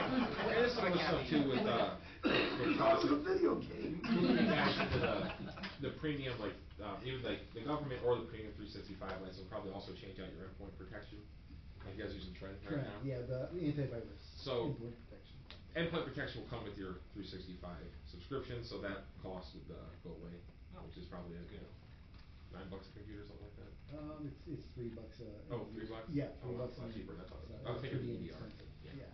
I will say, we're gonna need all this in like paper format. So Yes, definitely will. I know myself, I'm trying to catch up to Yeah. council, I'm sure. Yeah, sorry, I was kinda after talking to you, I talked to him, Yes, before we yes. came down, it's kinda the last. New minute. quotes, you have to have this in like Yeah. latest terms. The cybersecurity awareness training, that will stay the same, and I highly recommend doing that. $1,200, I believe. Yeah. Yeah. And that covers, who does that cover? That's everybody has email. Okay. And basically what it is you guys will do like a small training program, and then monthly we'll send out like fake scam emails, and the people that fall for them will have to do a slightly longer program. We'll do stuff like, I won't go into every detail, but Yeah. we'll basically do stuff that, if people are the weak link on getting into your network Extra or. training for you, Mr. Yes. Gaddis. So you, information. for my sake, will you put from Intech on there? We can send it out.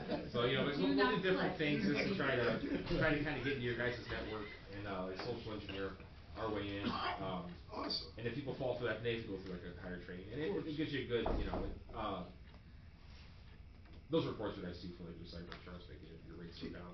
Can I ask a question, like, cause I am concerned about being held hostage, right? But if I don't click on the wrong thing, they can't just get into my computer, right, with what you guys, you know what I mean, like, there's not some, like, they can't, like, nobody's It's a just. very loaded question. It's Yeah, right, that's it's what I right. told him. Yeah, well, That's what I told I'm him. asking the professionals now. Please. So. He's just trying to take monkey off his back. Yeah, so like, my computer just sits idle tonight. Can somebody just go ahead, as long as it's all shut, closed, can somebody hack into it and, it doesn't have the password, obviously Is you it guys turned can. off? No, I don't have it turned off. Yeah, yeah, somebody see it. Somebody can hack into that. His computer's always on. I just say, I don't know any of my. Now, the changes we were making to your. Turn their computer off at night. Right, like. You don't want to anyway, we run stuff for updates and things. I didn't know that was what you're asking. Of course, thank you. Yeah, I mean, like currently, you know, like, any access you guys have, remote access for like VPN, police departments, things like that. If there are unknown vulnerabilities in those services, you know, they can be hacked. That's why something we do is we keep you guys up to date, we secure those services as much as possible, but you know, it's impossible to. So my wife just got one from her work, just last night, and it's funny that we're talking about this, they said they're now sending them out, you know, they send you the pictures and you gotta click on the pictures to show that you're not a robot. She said there's one, they're sending out that now, that if you click on them, they just kinda let you know her cyber, wherever she works at, for. Yeah, there's time, I mean, it's. So they're really trying to get. Attack So I surfaces just, change, you that's know. what I'm asking is, and I heard you out there about saying, because my thoughts is always, if they send me something, I gotta click on it and then I let them in, but that's No, not there's tons of necessarily. stuff they send you, some emails have payloads where just, like, you getting the email will execute automatically, you won't even do anything. Okay, The thank email you. deletes itself, you don't even know what happened. Thank you. You know, so there's, but it's not like, you know, we can keep you guys secured up to where, you know, everything's backed up. Sure. Things are stored, you know, properly, and if you do have an attack, if you guys did get with ransomware, you know, we'd be able to bring it back up pretty quickly. Yeah, you wouldn't have to pay the ransom. It's ransomware is, it's only a problem if you don't have good backups and you haven't prepared for it. And we make that happen with all of our clients. Thank you, that's wonderful thing, Tech, and we do have a cyber liability of $1 million. Yeah. Right? That's with our carrier, that's with So, PCP. with PEP, We're safe. yeah, and I tell you what, this quote, this CFC quote's actually like about half what they normally are for this coverage, I was kinda surprised. But I mean, I don't know, like, so when you look at this, like, you see this giant list of stuff, and it's like $1 million coverage, $2,500 deductible. The way they can get broken down is, okay, you know, somebody breaks your computer, ransomwares all the machines, steals somebody from ESCO, you get all these different little sections, it's a $2,500 deductible for each of them. So it can kinda get, yeah, it can get higher quicker, but it's also more coverage. So it just kinda depends on what you guys want for your total coverage. If $1 million is fine, and $10,000 deductible, I'd probably recommend sticking with PEP. Okay. And I feel pretty safe with you. But like, guys. but if you feel like Thank $1 you. million is not enough coverage, if you guys would have a lot more to lose, I mean, your infrastructure here, I can't imagine you guys having that. It would be more like if somebody stole, you know, how many, residents in the village? There's about 35. About 3,500, or? Yeah. Okay. So Call I mean, like, let's say 3350. somebody got in, stole everybody's social security number, you know, and you guys had to, and your liability to have you to pay like, you know, for like identity protection, for like the whole village, because you guys were the source of that lead. Oh. Which would be like, you know, probably like $60 a person, you know, a year for like 3 years, that's typically what happens with that. You guys wouldn't be anywhere near $1 million still, you know, so I don't really, yeah. So I mean, it's not, it's a good plan, it's a really good price actually for the plan, but, is it overkill for you guys? I think, no, Probably. I appreciate your reason. I don't sell insurance, so I'm not, you know. What I typically do is, the insurance companies come to you and say, these are the requirements that we want you guys to meet for us to cover you, and make Yes. sure you meet those requirements, that's what I typically do. And we're in So, compliance? this- We're in I compliance? haven't seen the question, well, I assume for PEP, I've done 1,000 for them. I don't know if we got like you did an assessment questionnaire with Chris before you got this, I'm assuming? Did you get a questionnaire from? Well, I mean, We're asking us, like, you guys, you know, use multi-factor authentication for different things, like that kind of, like, that kind of you stuff. fill out an application, give it back to Matt Carafa. Yeah, so that application would would've filled out a bunch of stuff, just making sure you guys are, you know. Yeah, did that question come up? Perhaps? I mean, it was filled out by There's lots of Craig, different- myself, and Matt, so. Yeah, yeah, There's it's a lots lot of of. different questions. Yeah, it's basically, it's kinda one that says like what you guys have, and, you know, what you want to do, so I mean, you know, but CFC, like, they handle, a lot of like your incident response and your breach stuff, like for you as part of, you know, your coverage, you pay the deductible for that, obviously, but, you know, that's, PEP does not do that, you would have to outsource that either to us or, you know, another company or, So do you guys understand what that means? No. Okay.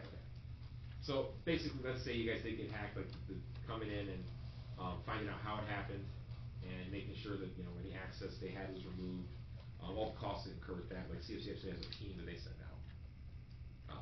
Whereas with PEP, you would like either outsource that to us or like a law enforcement agency sometimes will also handle that. And the cost incurred that be paid, you know, by PEP. CFC is comprehensive, this is what they do, and they're Yeah. worldwide. Yeah, it's a bit more comprehensive, you know. Yeah, so it's a definitely more comprehensive policy. So we're protected. We're good. I think so. Pretty Yeah, confident. protected enough. With either one, you'd be fine, Yeah. I think, but, Good. Okay. Thank you very much. Any more questions or cybersecurity related, or even just Intech related? Anyone? Got the internet at the wastewater, Oh, treatment yes. plant today. Spectrum That's- installed today. That's installed, and I will be back to clean those wires up. You guys ran out of plugs on the wall, and I had to stretch them over here and use an extension cord to get those out. So I'll be back there to take care of that. Okay. on the fire chief. And, council, I have had a I'll be out post. there Oh, yeah. I had a post on Shut the it down. VoIP, new phone system, all that, because of issues with Frontier porting, is that what it was? That, I believe that was the issue. Doug usually takes care of all that.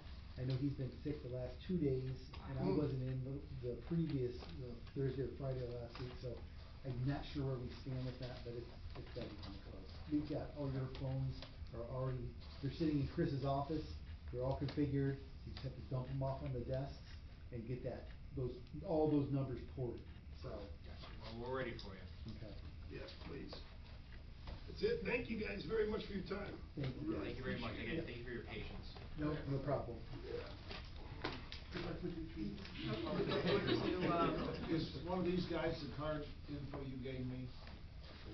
The card info that you sent me, you texted me, is it one of these guys? Cause our name's at church. Oh, yes, this is, yeah, Okay. yeah, Intech, yes. I'll be in touch. Okay, very good.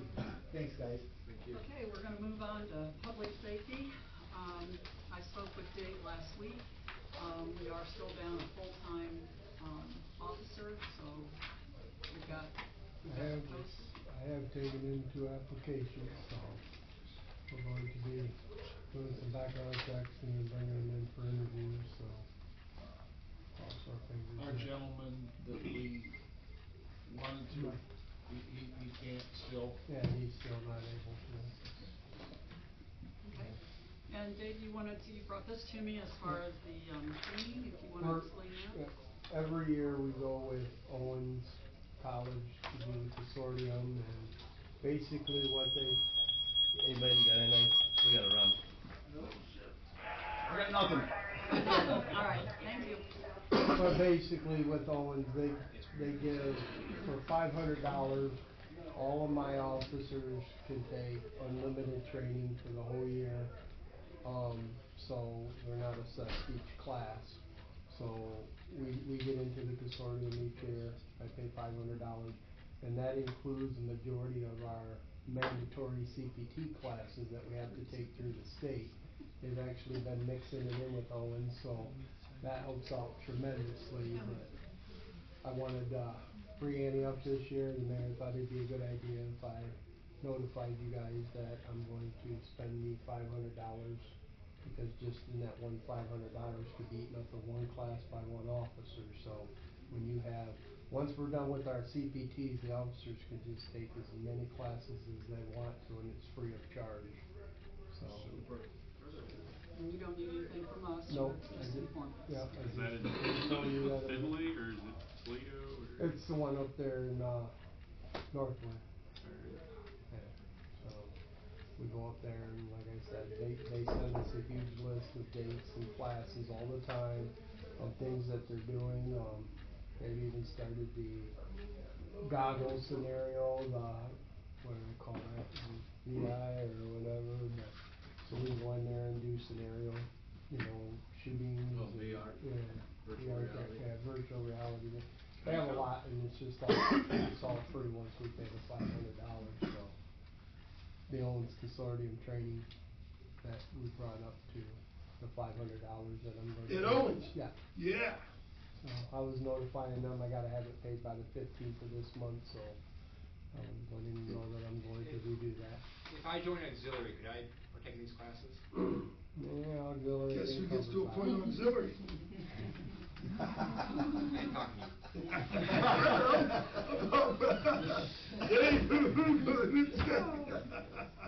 Go ahead, Dave. I wanna be auxiliary. You got it. Did you do any checking on your behalf? Not me. I want you to do the virtual shooting. All jokes aside, like this is fun, guys, and I'm just. I know. So are you done with, so you're just letting us know? Yeah. Cause I just wanna talk about one other issue with you guys. Do you have anything else? If I can bring something up, so we are aggressively looking at, I know I've brought it up before, a K-9 unit, which would be very, potentially, we got a meeting tomorrow with, a couple of officers that's going to come down here and talk to us about it from Sandusky County. I'm really excited about this. Now, obviously, I don't wanna get too excited about it because there's a lot of details, a lot of things that have to come into place, but, and I want Dave to talk a little bit about this, about how effective it's been in other villages, as far as, it's not necessarily sometimes from what some of the other officers have told us, it's once you get a K-9 into your community, there's a couple of things that I've shared in the past that you don't, like, it's, by law, they can't just go up to a house. If a dog hits on something, they obviously, now they have reason, which would help us tremendously. And from what I understand, talking to some other officers, that if you have a K-9 unit in your community, that not only it deters drug traffickers from wanting to do business in your community. Dave, please. Well, we'll the floor is yours. use, a few years back, McComb and Deschler both had drug dogs. And Deschler's chief was their actual K-9 officer.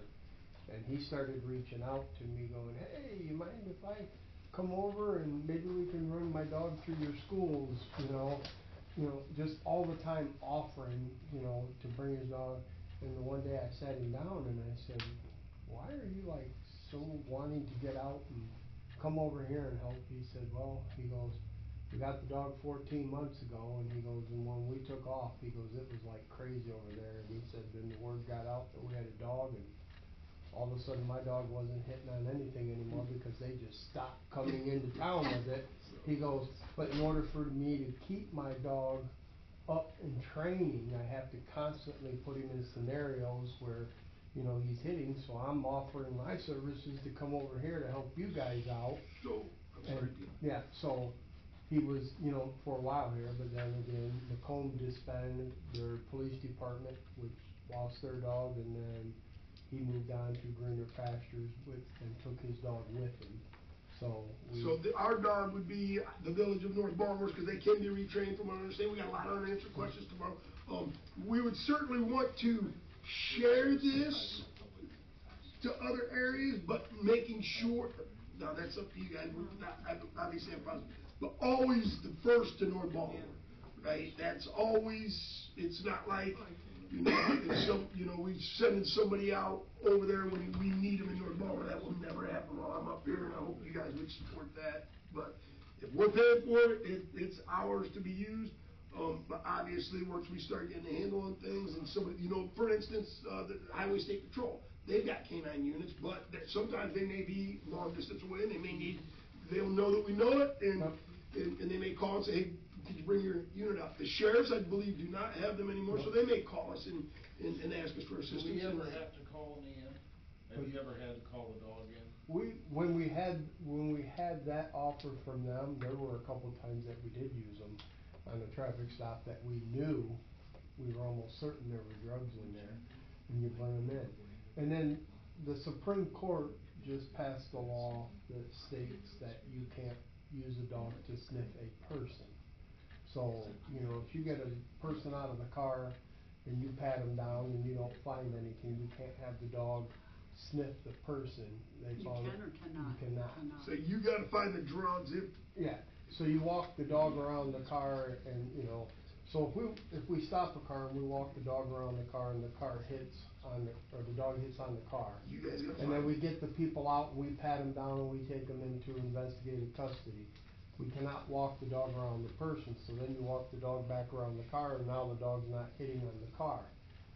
The Supreme Court said you can't search that person. Well, it was actually my son pointed it out to me because they were doing it up in Sylvania Township. What they would do is when they would take somebody out of the car and place them in investigative custody, they would walk them over and put them in our cruiser. So then we would walk the dog around their car again. If it didn't hit, then You we'd know, walk the dog very around good. our car. And if it hit on our car, Then then you that's know. when you had them. Oh, that's awesome. Is there any technology out there that's a brilliant idea. Is there any technology out there that if I was carrying something like that, you got me and hit on my car and you pulled me out and you can't get the dog, is there any technology out there that you might be able to scan me to see if there's anything? No, we don't, that nothing detect- that detects drugs. We Okay, don't- that's good enough. That's, Yeah, we we don't have have metal to- detectors for guns and knives. No, I'm sorry. Yeah, I have a quick question on that. I think a canine unit would be awesome. But if I understand right, one, we don't charge if we go somewhere else, correct? That's No. something we do it as a. If I could just say this, talking to the officers, Mr. Brochus and Mr. Lafferty, it really helps build a relationship from what they said with other, police units around. Well, not only that, once you run them out of North Baltimore, let's say, and people stop bringing it in, you're then, when you help the surrounding agencies, you're also pushing it out That's even exactly further right. away Sure. from.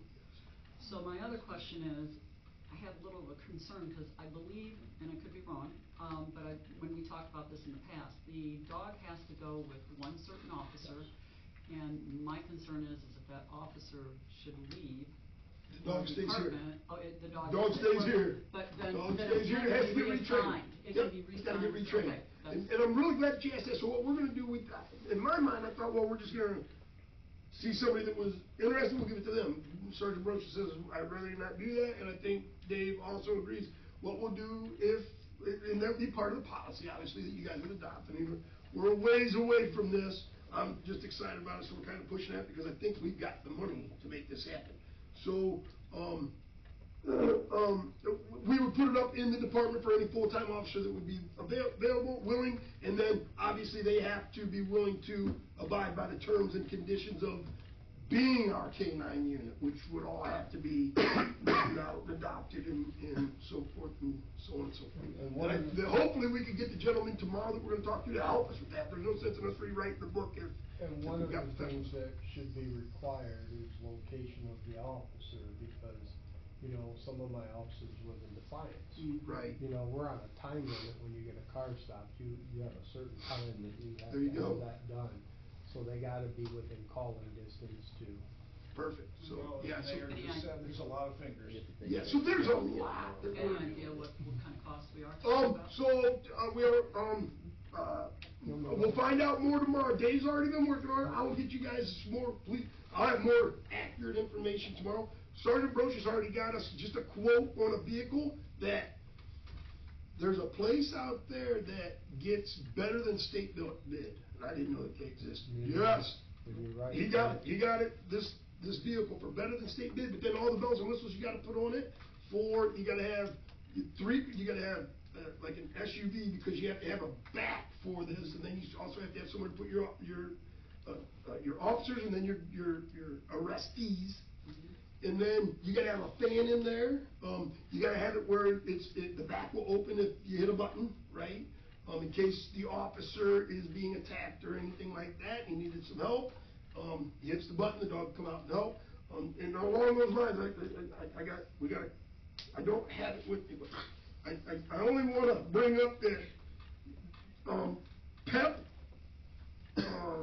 for canine coverage, because we looked into it, canine coverage for insurance, there would be a maximum charge for liability of $200 per year, what would be added to our insurance cost. The PEP policy includes physical damage coverage for the canine for up to $25,000, right, if there's any whatever, and I don't know, we'll get more about this, as far as the bells and whistles for the unit, which would be the biggest cost from what I understand, was like $59,000. So that's probably the biggest. On top of the cost of the vehicle. No, that is the vehicle, that's the vehicle, that's But the dog vehicle. on top of that. Oh, yeah, and we have $2,500, For us to go with state bid, just to tell you how much cheaper they're selling these cars for us to go with state bid for the cars that we currently have, we'd be close to $80,000 Yeah. for a vehicle with the bells and whistles, and we're getting that. $59,000, they currently have $80,000 in their capital, so, but we're still a ways away from all that, guys, and, So the insurance you said was for liability, or is what, to cover the dog? no, for liability. Do we cover the dog? Physical damage. If the dog gets hurt or injured or? Up to $25,000, maybe we need to talk Well, to if Pep the and dog see. gets injured, why goes calling EMS? Yeah, I Well, don't- no, it's like if you injuring. lose our dog. And there's just, a line of No, just so you know, if somebody were to harm our dog, they charge them the same as if they harmed a person, or an officer. So, there's a lot of unanswered questions that we should get tomorrow. If we have to call a special meeting, we certainly will, because I'm gonna be calling a special meeting anyhow, guys, at some point for a lot of the things that are going on. If we want, so, it'll be after next week's meeting, depending on what we all kind of adopt. If we wanna kind of try to, like, the sidewalk assessment, we'll get to that, I'm sorry, going back to that. If you guys say, yeah, we hash this thing out, let's move forward with it, then we're gonna call for some, to get the 3 readings through. Maybe a couple of weeks in a row where we just have so some of this stuff can take place there, especially. So, yeah, so we'll definitely I hate to speculate too much, but obviously, that's about as much, we have a meeting tomorrow with 2 canine officers, so I'm looking forward to it. And where you were referring that we come first, that's how it's played everywhere. There were times that we called and asked for a dog, we've called the state patrol and asked for a dog, and they told us that they were tied up on previous obligations and they weren't available. But And that's how it would be. I don't know if it's so much, I think it's gonna be, I don't wanna say complicated, but I think we gotta make sure we go about this thing the best we possibly can, because, there's a lot of variables that we need to make sure that the number one thing is make sure that it's accessible if we need it, right? That is, and then obviously all the bells and whistles that go with it, so yeah, I'm excited, hopefully about something like that. All right, Dave, do you have anything else? Okay, Hunter, how about you? The only thing I'll have is we're interviewing a candidate Thursday at our officers meeting that you more than likely become for the next council meeting to vote on him to put him on, because there's a volunteer fire class starting at the end of this month, so. Oh, so you have somebody that's wanting to come on? He's been a fireman before in Texas, so he moved to the area and. All right. Actually, I got another one for you too. Yeah. I don't know if you've heard that Andy Finkelmeyer. So. Is that it? Oh, they'll have it that night. That's all I have. I'll send it to Aaron's email and. So, and then we got some discussions that we gotta have on some potential, Billy. billing for your department, somewhat like EMS, but not, it's not that in-depth, but it's obviously you got EMS and you got fire. Another way to generate money. Potential revenue. Thank you, Hunter. Especially on that interstate. That's kind of what, yes. Great Lakes cannot accommodate fire, by the way. Nope. These are for EMS, but they can't do fire. They're strictly out of California, they do all their own billing and, yep. So. Thank you very much. All right, thank you, we will move on to. Just real quick, if I can, I'm sorry. We got our cascade system and all that stuff in place and all that. Yeah, Just wanted to kind of make sure, kind of forgot, yeah. it's a big yellow cabinet that sits over there. Perfect, okay. Yeah. Thank you, Should ask, is there any other questions that anyone has? No, I'm sorry, it just come to mind. Do Alrighty, we're gonna move on to public utilities. Mike's not here, so Brian, what do you have? Currently, right now, we are, I'm working with Cindy Brooks, for the lead service line replacement grant. She reached out Monday, I believe it was, and I've already given her all the information she needs to get us nominated for the grant. However, the grant is due by the 21st of March, so they come out and say, here's when you start, here's the deadline. So currently, right now, the only thing we do not have for that is we need to have a proposed engineer that will be doing the bidding process and whatever,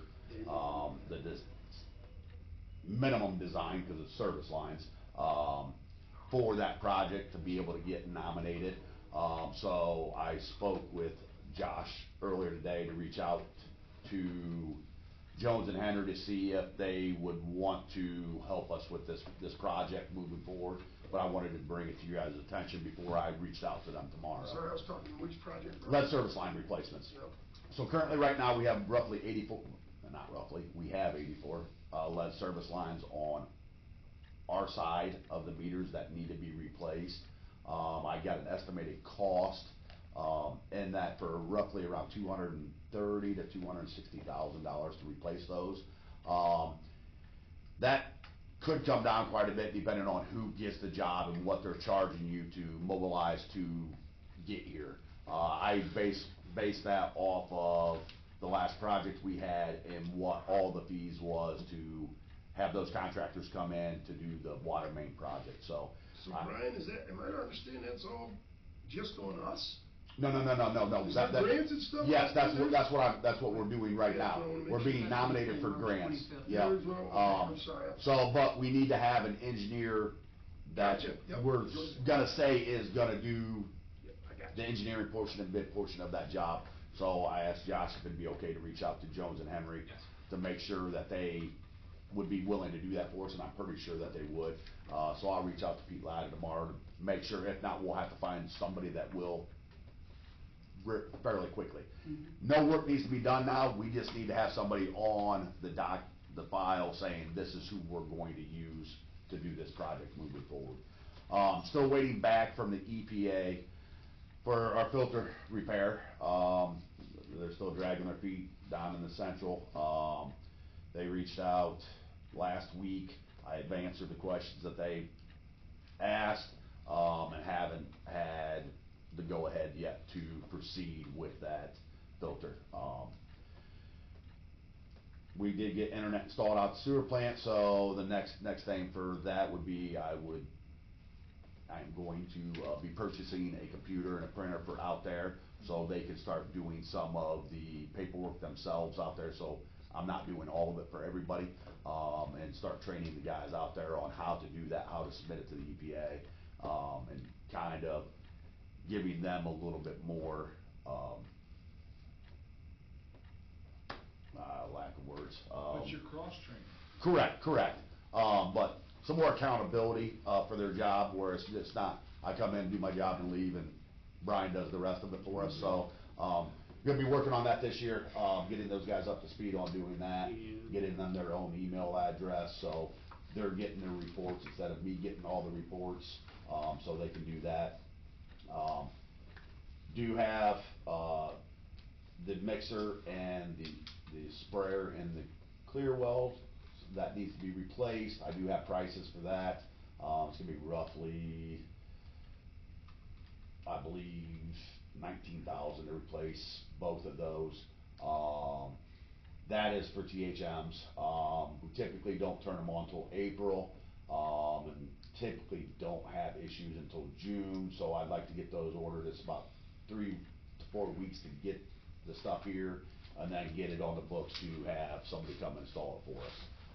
So that's probably gonna happen within the next month or so. I did budget for equipment replacement, so the money's there for that.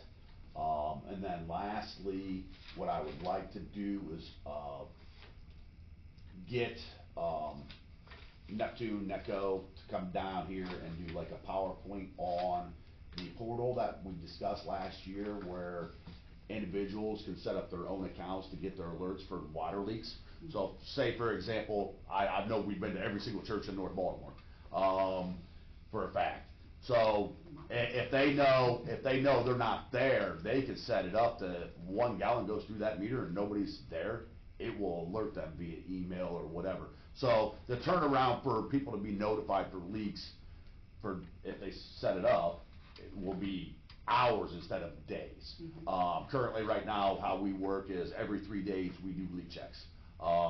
However, if we've done them today at 9 o'clock in the morning and your water line started leaking at 10, we missed that window. We're not gonna hit that window until Wednesday, and then you now consume 10,000 gallons of water that you didn't even consume that you're stuck paying for. So I think that's gonna be a huge benefit to the residents, not so much, you know, my department, but to be able to split it out through the water and sewer both.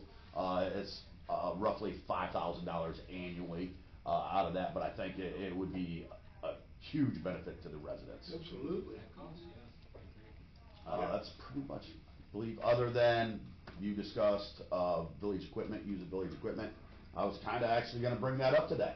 I know back in November when we started discussing it, and probably have to have Josh look into it a little bit more, our insurance company did say that we, as full-time employees, would be able to use our equipment. We're covered. And would be covered. Yeah, that was a big question on it. And that's what Chase had told me. I don't know that to be factual, that's just what I was told, so we'd probably have to have Josh reach out to verify that.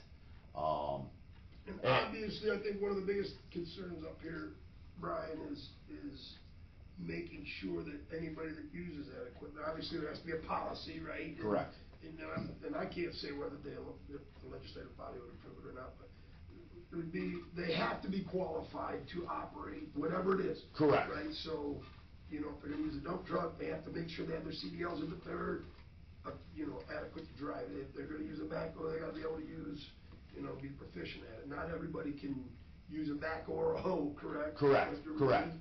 Not everybody can do that. If somebody was gonna use, what other equipment would there possibly be, Brian? You'd have backhoe, mini excavator, dump truck, maybe the 1 ton if they're hauling some mulch or something. Sure, so just some, yeah. and then obviously how to go about doing that. Only Correct. on the weekends, only. Correct. You can't be having it out when the village needs it. Correct, yes.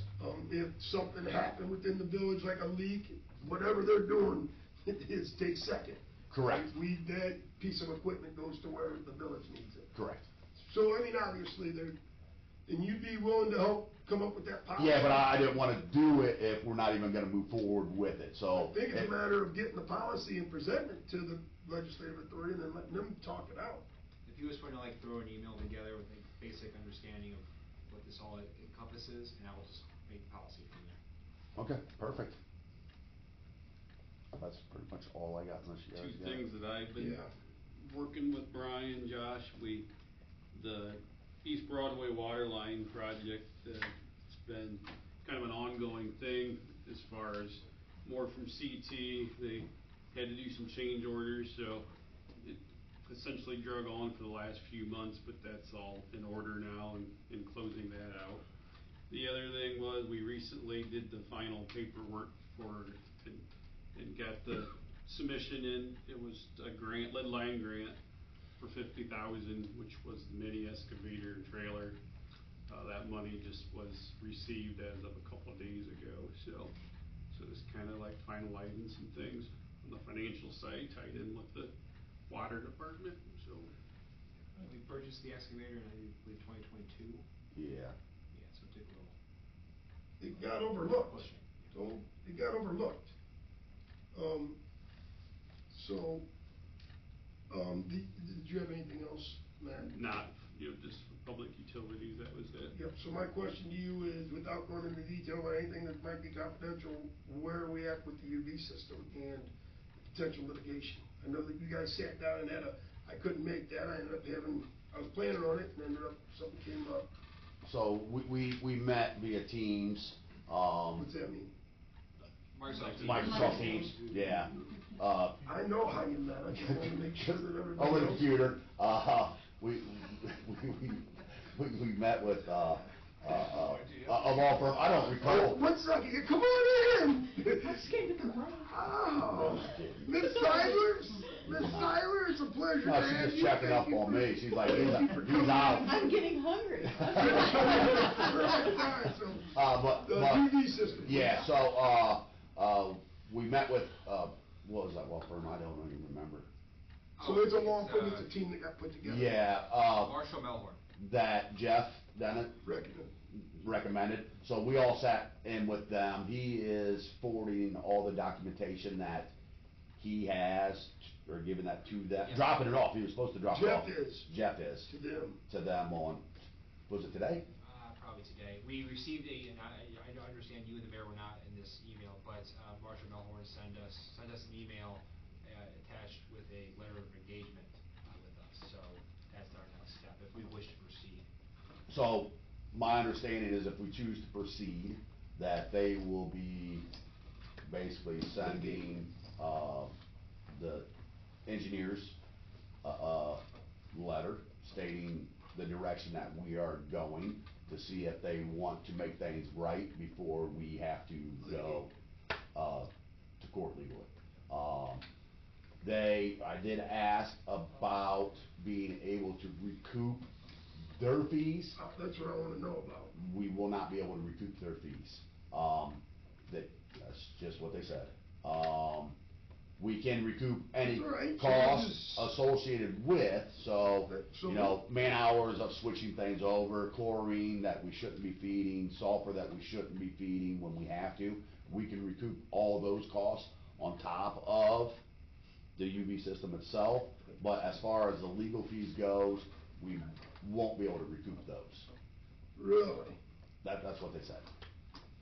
I'm not, So we just have to bite the bullet on that, huh? on the fees part, the legal fees portion of it. So depending on how costly it's gonna get, Well, it needs to be fixed Correct, regardless, right? correct. And we're $300,000 plus in correct, for something that happened 4 years ago, 5 years ago? 2020, And so we finally got we're working on a 5 legal years. team that will come in and do this on our behalf. I know that everybody, I would say except Mr. Richmond has been a part of this body trying to get somebody legally. I think you just said it's about time. And I appreciate, oh, you did, sir, and I appreciate that because, I mean, I addressed this years ago and couldn't get nobody to come in here and fight this fight for us. So I wanna thank, Mr. Dennis for putting us in touch with them. And is this something that, at this point, obviously we have to look at and then this body has to approve it, right? So we'll throw that together for Tuesday's meeting. And then, and you would be willing to go forward with this fight, Oh, correct? I absolutely. mean, we need to make this right in a lot of different ways, so. Correct. We will, and obviously, we support it, hopefully this body does, and we'll get you the details of it and hopefully move forward, so. Do you know anything about the UV system that we're talking? We need to fill you in on that sooner rather than later, Dave, and we will. Before you leave tonight, I'll talk to you without going into detail. I'll try to get a time where we can set up with Mr. Roberts, or you can set up with Mr. Roberts, but because it's worth you knowing what happened, so you're not lost. But we'll talk about that after the meeting if you got a minute. Gotcha. And Thank Bob, you. You've kept track of everything that, so we can recoup our costs? Yeah, Sean would have to go back through his books and see when we got heavy rain, when we had to switch everything over and that, but we have records that go back 8 years.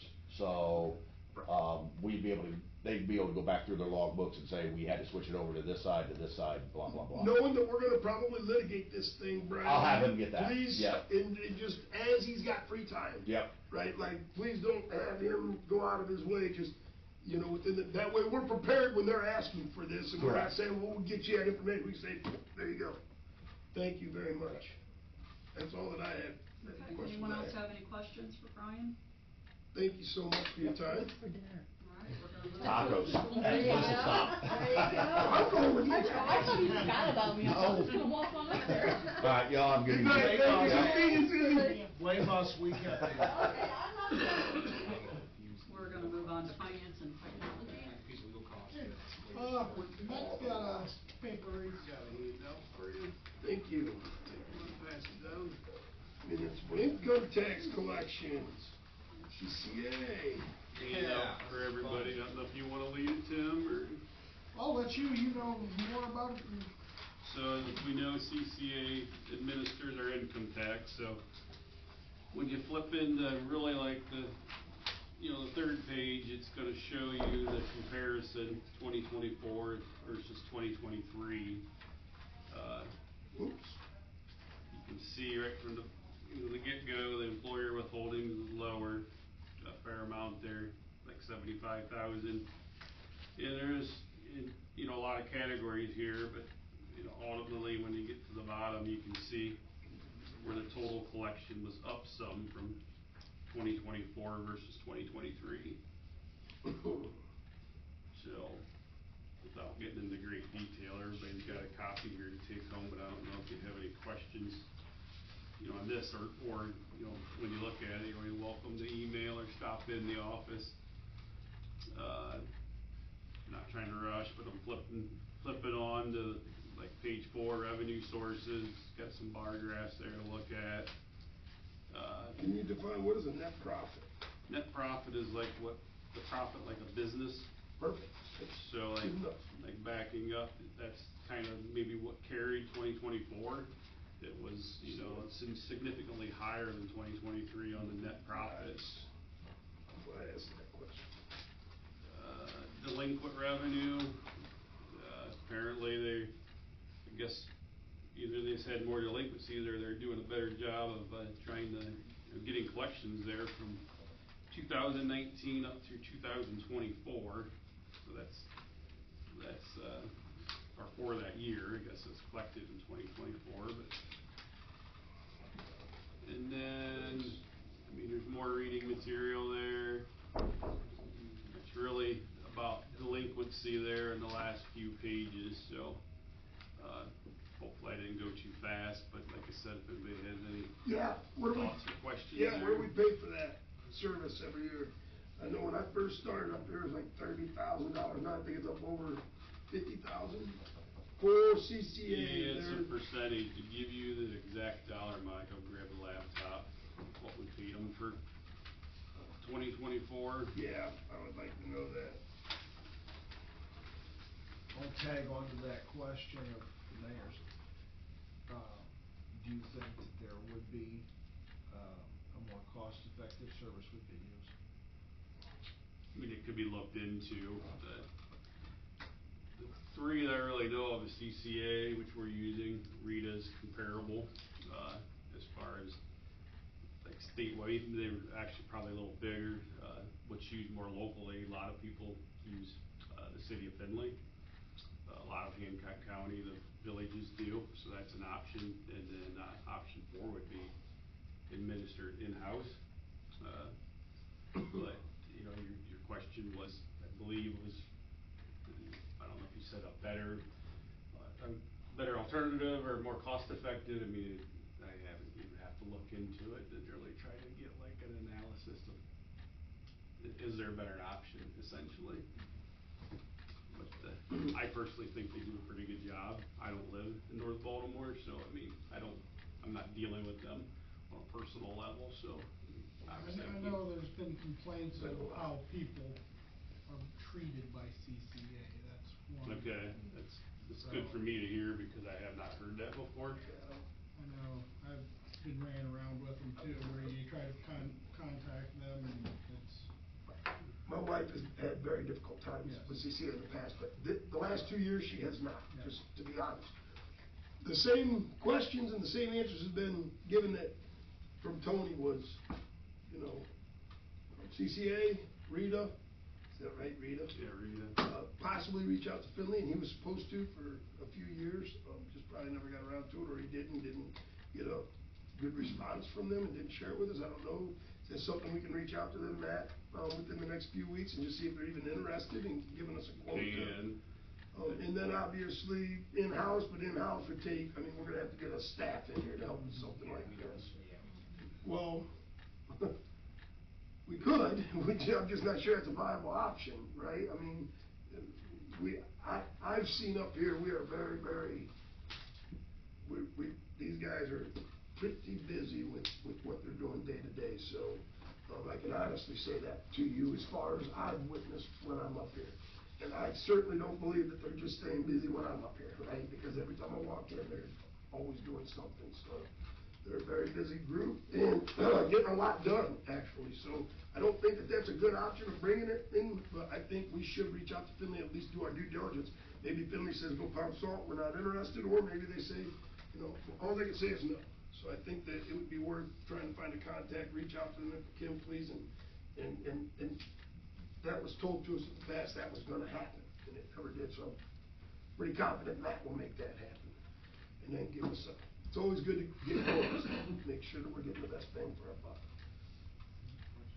Do you know, Matt, is Rita less expensive, or is it pretty comparable, or are you not sure? I don't know, I mean, they're large, I would say they definitely have more clients than CCA. It just tidbit, it stands for Regional Income Tax Agency. Sure. Just when I do the reconciliation, which you do for any employee here, whether if they live in like Defiance, Bowling Green. Bowling Green does their own, but that's when you see who they use. Yeah.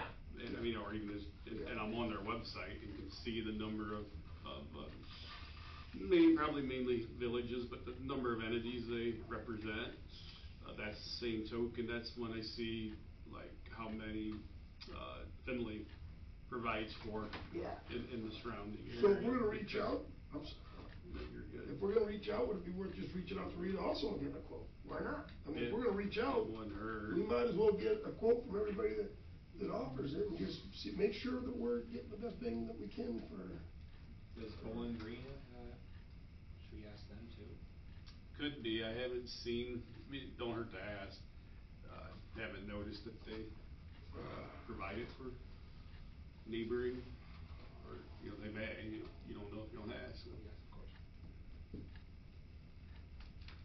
Virgin, thank you, Matt.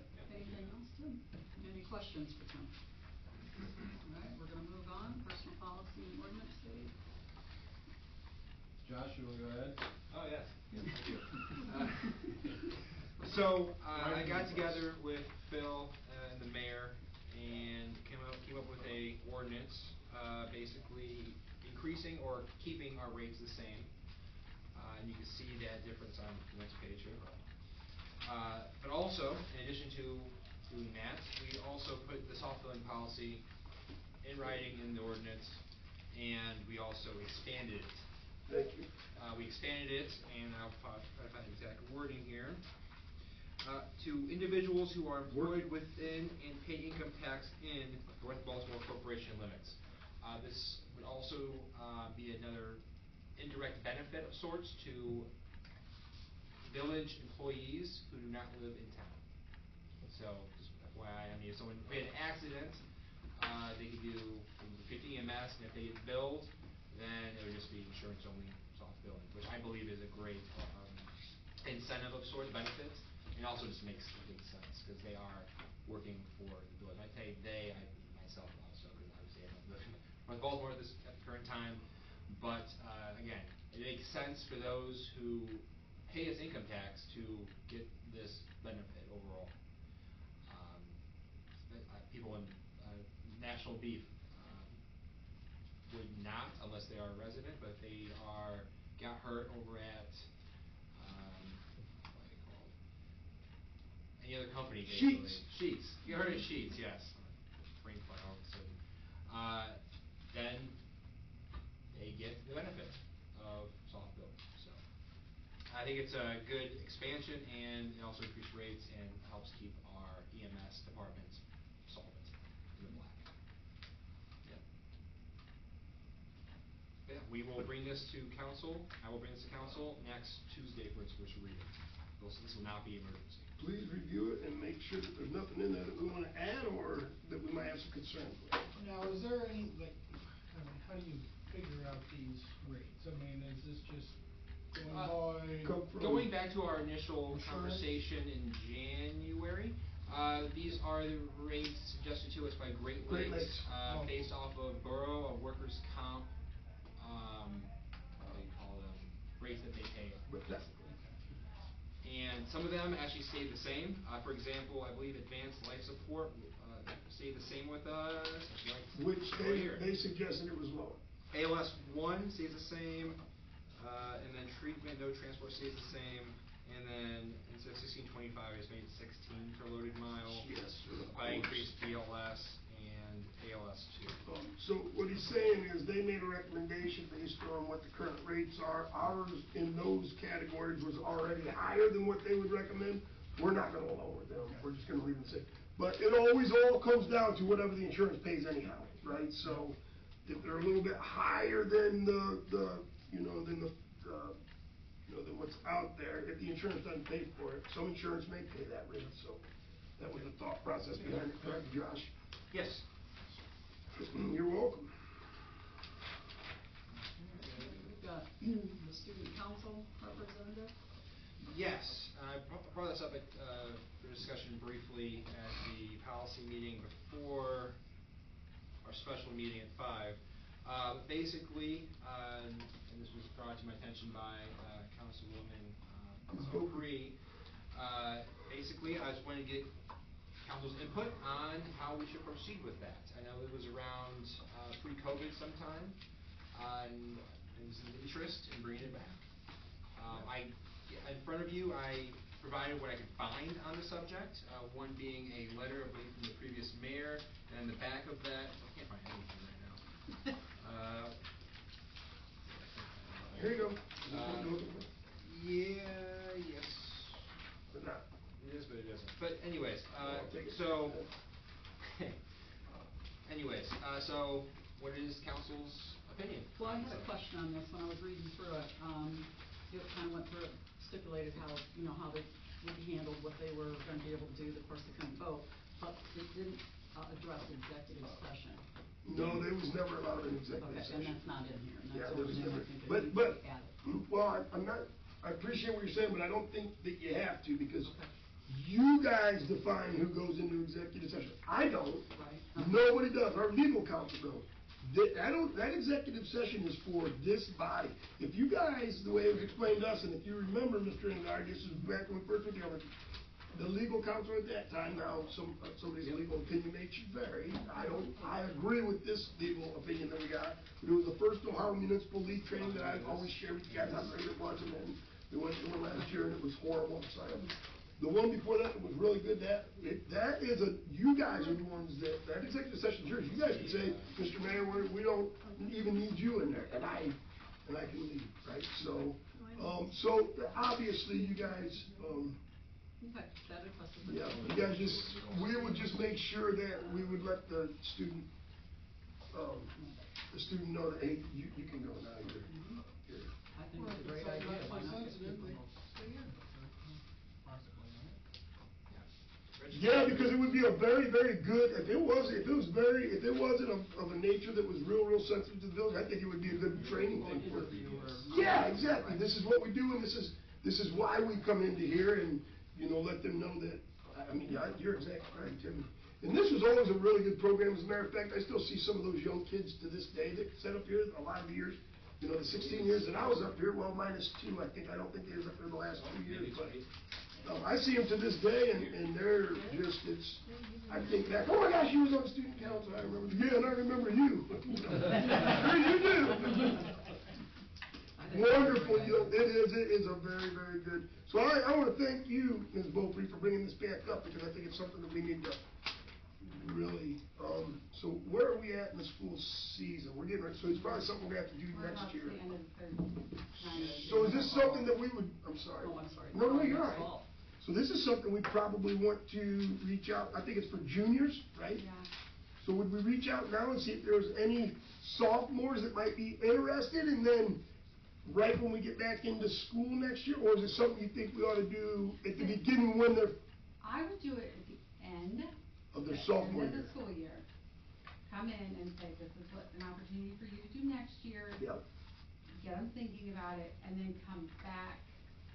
And give them an opportunity to maybe write a letter of interest, I think is what they do. So just come in and let them know that, hey, here's what we are offering. We encourage anybody that might be interested to come up here, and here's what you would do for this first semester, and then we'd have somebody for the second semester is the way we would do it. So we have 2 per year, and then And then, yeah, I really like that, so not necessarily take the candidates the end of their sophomore year, but at least put the bug in their ear that if they're interested, we will be looking for any interested candidates at the beginning of your junior year to fill out whatever. Yeah. He's filled out. Should we put this idea in the minds of the guidance counselors at the school, maybe? School counselor? School councils, They're changed their names, they're school counselors. Is guidance counselor like a? I don't know, bad you nurse? just don't say that anymore. So I'll get with, if I'm reminded, I'll get with Mr. Delaney and we'll figure out how we're gonna deal with this. Okay. Because I'm pretty sure he's involved in it. Makes sense. Yeah. The mayor, president of the council, and the high school principal. High Yeah, school I thought principal, it was- I'm sorry, it's the high school principal, so I have to get with the high school principal and have a conversation with him, so. And then I'll get with Dee and Ms. Sepner, and we'll figure out when we can maybe get a time to go up there and sit down with them and put this plan together. Sounds good. Perfect. Okay, how about, any other questions on that? How about, moving on to the ordinance 2025? Yes, so 2025-07, which is the exact reverse of 2025-06, we just flipped over completely, there it is.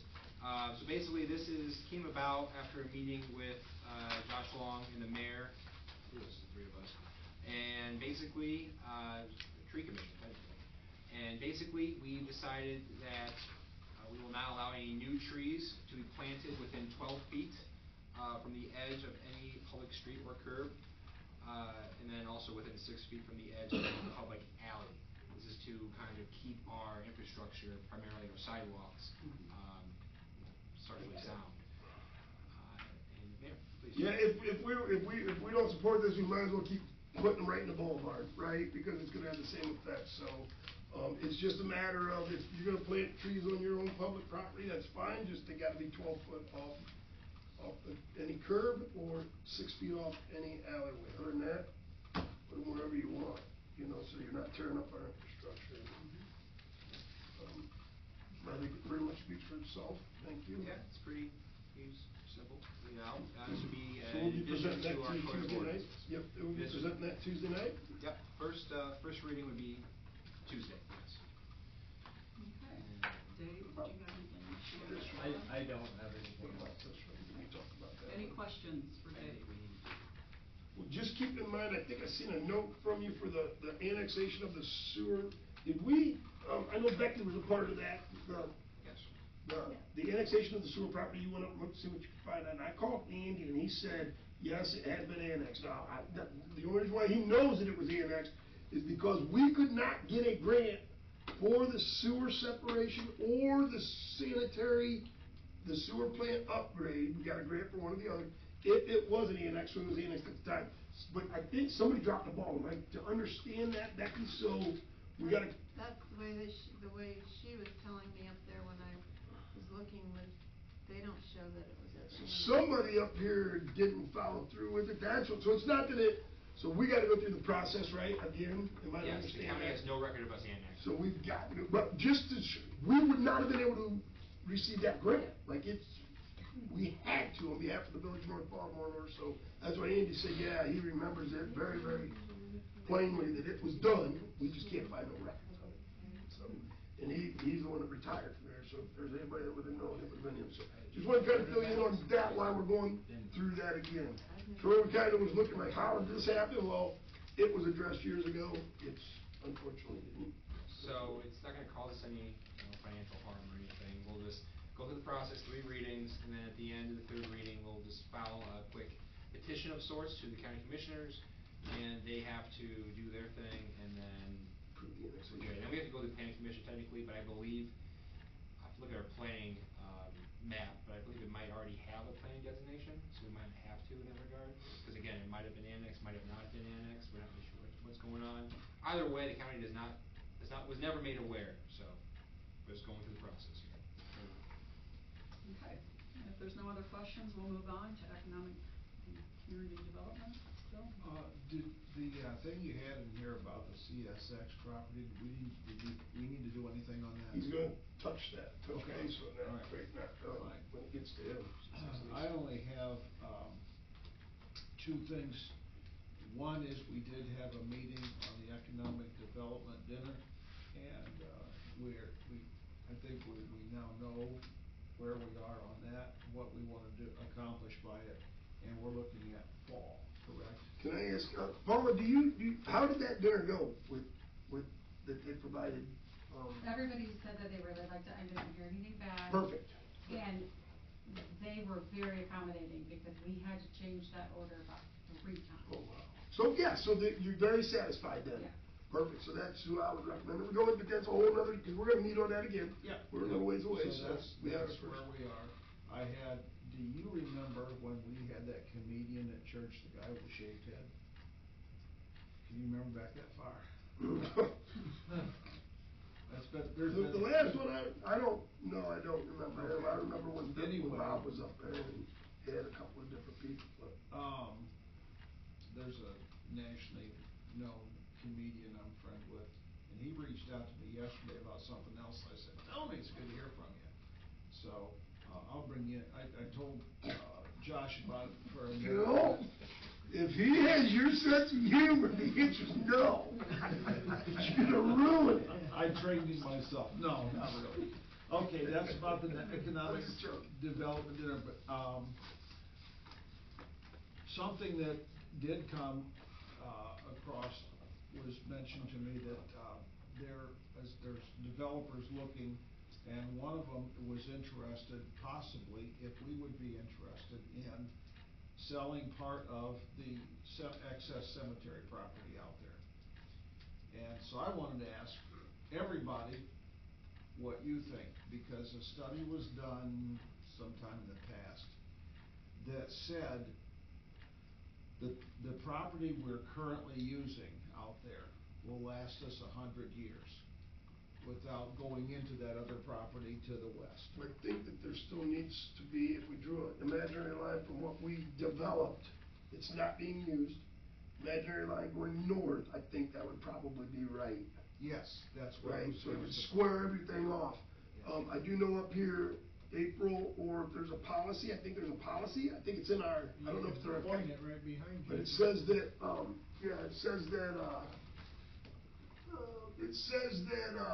if we draw an imaginary, so this has all been developed, right? But we're not gonna even start selling these until all this is full. Right. So, and then draw an imaginary line across there, we wanted to, which is a lot, which we would like to develop that for future cemetery. We would never, it's a long time before we would run out of that cemetery land, like a lot. Well, and the other thing that's happened in that industry, which I interact with frequently, is that, in 2007, so that's been, what, 18 years ago? The, number of cremations overtook burials. So that impacts that study that was done. So, do we wanna consider? Do you mind if I add something? to that? Please. Okay, because it's a developer I reached out to actually to see if they were interested in, I had talked to them a couple years ago if they were interested in doing some apartment buildings here. These would be higher end apartment buildings, not subsidized, so I think that's a positive for us. I think if we do wanna develop this, we want to put wording in there that it would have to be developed within a certain length of time, and that it would be apartments. Now, when I asked if they'd be interested, they said, sure, they possibly be interested in doing that. They came back with they would like to do maybe single story for retirement. And I said, well, that would be great. I said, would you consider doing 2 units? The reason being is because families gonna be working, gonna be generating more money to bring in for the village. So, he is open to that. But first of all, we need to find out if there's any possibility of developing this before we go any further. Because there's really not a whole lot of other potential areas that. So we want retirement houses? I'm sorry? We want retirement houses next to the cemetery? Short drive, wouldn't it? I'm glad I wasn't the only one sitting here thinking that. I thought, man, that's pretty bad, look out your window, that's where you're going now. I'm going off 11.5 hours of work, so I'm a little delirious. Maybe we can put a hedge around it.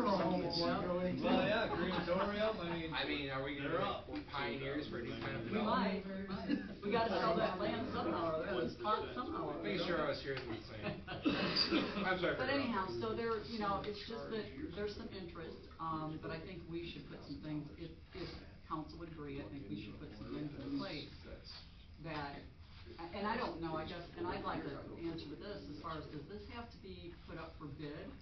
Or can we put a price on it and sell it, or, you know, how does that? I don't think you can. I You have don't to think bid. you can. You think you can? I appreciate if you did it. Yeah, you gotta bid it, I'm almost positive, and it's gotta be sealed. Yeah, there's a lot of, but that's something we should certainly look into, because the I would think that the revenue we generate off that's gonna be more than the $3,000 a year we get off of farming it, right? I believe we were trying to stay with our current contract for this. Of course. Right, so this Well, would be. the other thing we could do- So in the meantime, we could probably look at other sites too, for. Well, the other thing we could do is, if we sold it, if we have a contingency, that all current leases and agreements stay in place. Well, he could buy the lease out. I mean, that, farmers do that all the time. You can buy the lease out, if he would wanna do that. Yeah, I don't that's know. good. And it may not be that there's, you know, by the time all this went through, and then, you know, he did his development part on his end Yep. to prepare the ground and, you know, everything. That's exactly right. It takes time. I mean, So- we're already a year and a half. But mean, I we're think already- we would want to put something in place that it would be starting to be developed within a certain length of time, and that it would be for, you know, housing, as far as, you know, I like So to talk to this.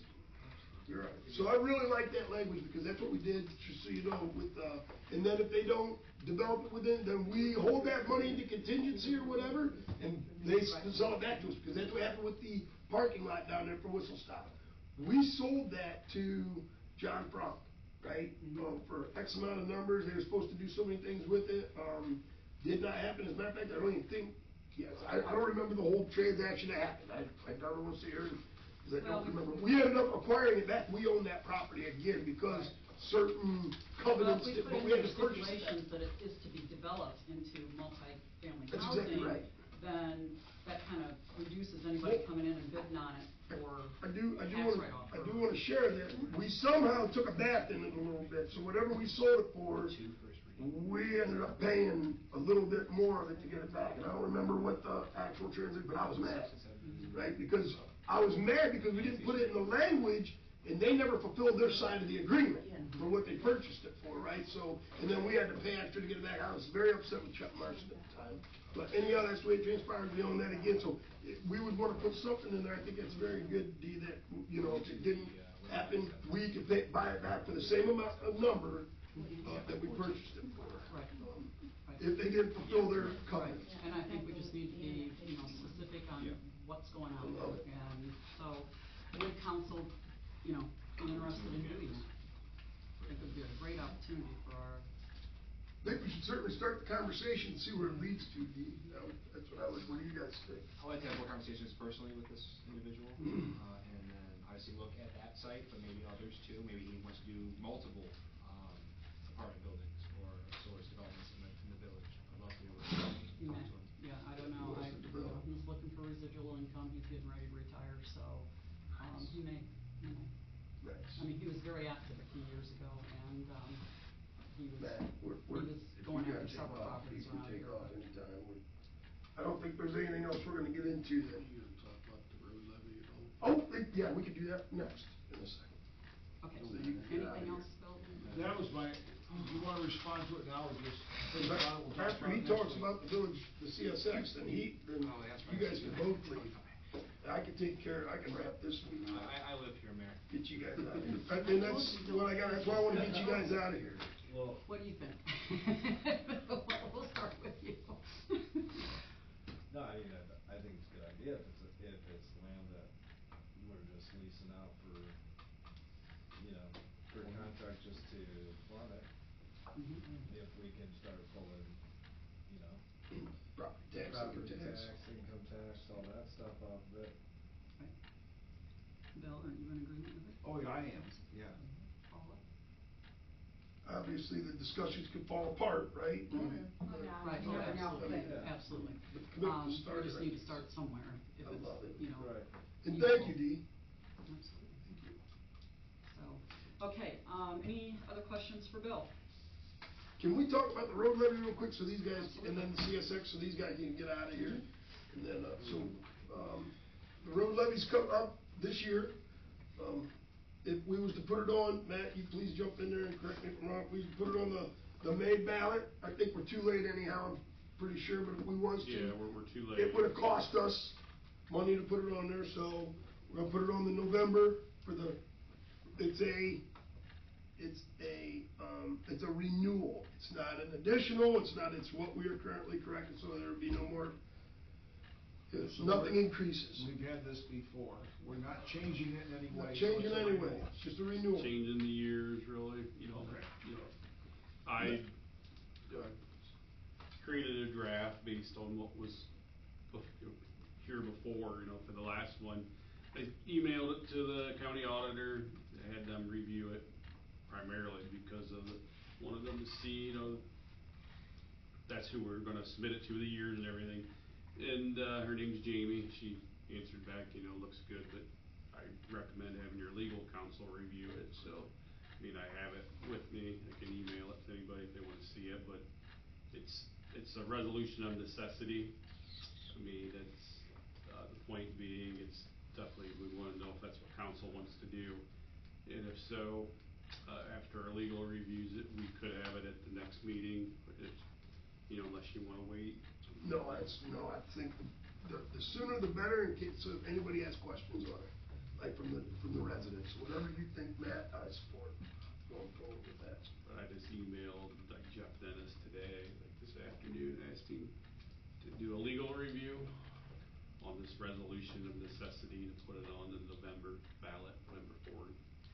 But, we need to have it into the Wood County Board of Elections by, I think it's August 6th, August 7th, somewhere in there, but is anything to recommend to have it in early in case there is any kind of issue, so. The millage doesn't change, the 2 mil, it would remain 2 mil. 2 mils. Yep, but sometimes the funding will increase or decrease depending on the situation, is the only thing. So when you say nothing changes, I would say it's still 2 mils, so whatever that would cost across the board, they'll get us that, and, it'll be on your property taxes, so that's what it is. So we're currently paying it. So I do know in the past it generated $104,000. When it first initially started off, it was like 82,000, so I was a part of that council, and it ended up working its way up to like 104,000. A little over that. Yep, so there you go. And then I've always tried to put that with the permissive funds that can only spend on roadway. It gives us about $130,000, somewhere in that neighborhood, for roadway projects every year. Kind of, in the past, just kind of let that stuff build up so that we can try to do. Yes, sir, you got it, unfortunately. Do we know what the difference would be if it was a replacement? I had information there probably a couple meetings ago on, we don't have information on dollar amounts. This resolution of necessity, the idea behind it is you're requesting the auditor to tell you how much revenue it's going to create. But to answer your question, I think it was at least 2 meetings ago, I have this sheet if you wanna see it, it's kind of a comparison of a replacement to a renewal. Replacement would probably create more revenue, but at that particular point in time, when the discussion led to concern about it failing because of the way the income tax, but that was, the discussion that. Yeah, we didn't wanna risk it. That was the discussion that we had at that meeting. So just keep it the way it was, and at least get what we can and do what we can with it. Okay. Is there any other discussion on that? And then let's jump back up to the CSX. Thank you, Matt. If you wanna leave, you can leave at any time. Very much appreciated. I'd rather. Anyways, we had another discussion with Sarah and Alyssa over at CSX. This is what they returned to us. This whole packet here. Basically, and the mayor, I'll please step in when you can't be once. But basically, even though the previous agreement in the 1950s with the chamber, which it's on the back here, states the same about not using the property for anything other than unpaid parking. gonna keep that, and when I said we wanna use it for farmers markets, you know, events, whatever, they pretty much said no. And I don't wanna go against their policy, I don't think they're gonna budge on this, I really don't. And on top of that, we have to have liability insurance for the property, as any property. And I think that they had to carry it to the committee, the chamber, if you read that, they had to carry it, and there's a lot of the same language, yeah. If there's here's what I would like, if, from you guys, and you can't officially give us, but we're not into official negotiations, so if you guys say, you know what, I would like to reach back out to them one more time, because we're back and forth, and they're then giving a little as we go, and then they come with these hard stance on these, we reach back out to them one more time and say, look, this is one of the reasons why we want this, is to have our, utilize these. They've done it in the past. There was no harm, no damage. They are covered under our liability. You're forcing us to carry liability. We'd like to have the farmer's market. We would like to have, because they come down quite a bit on the price.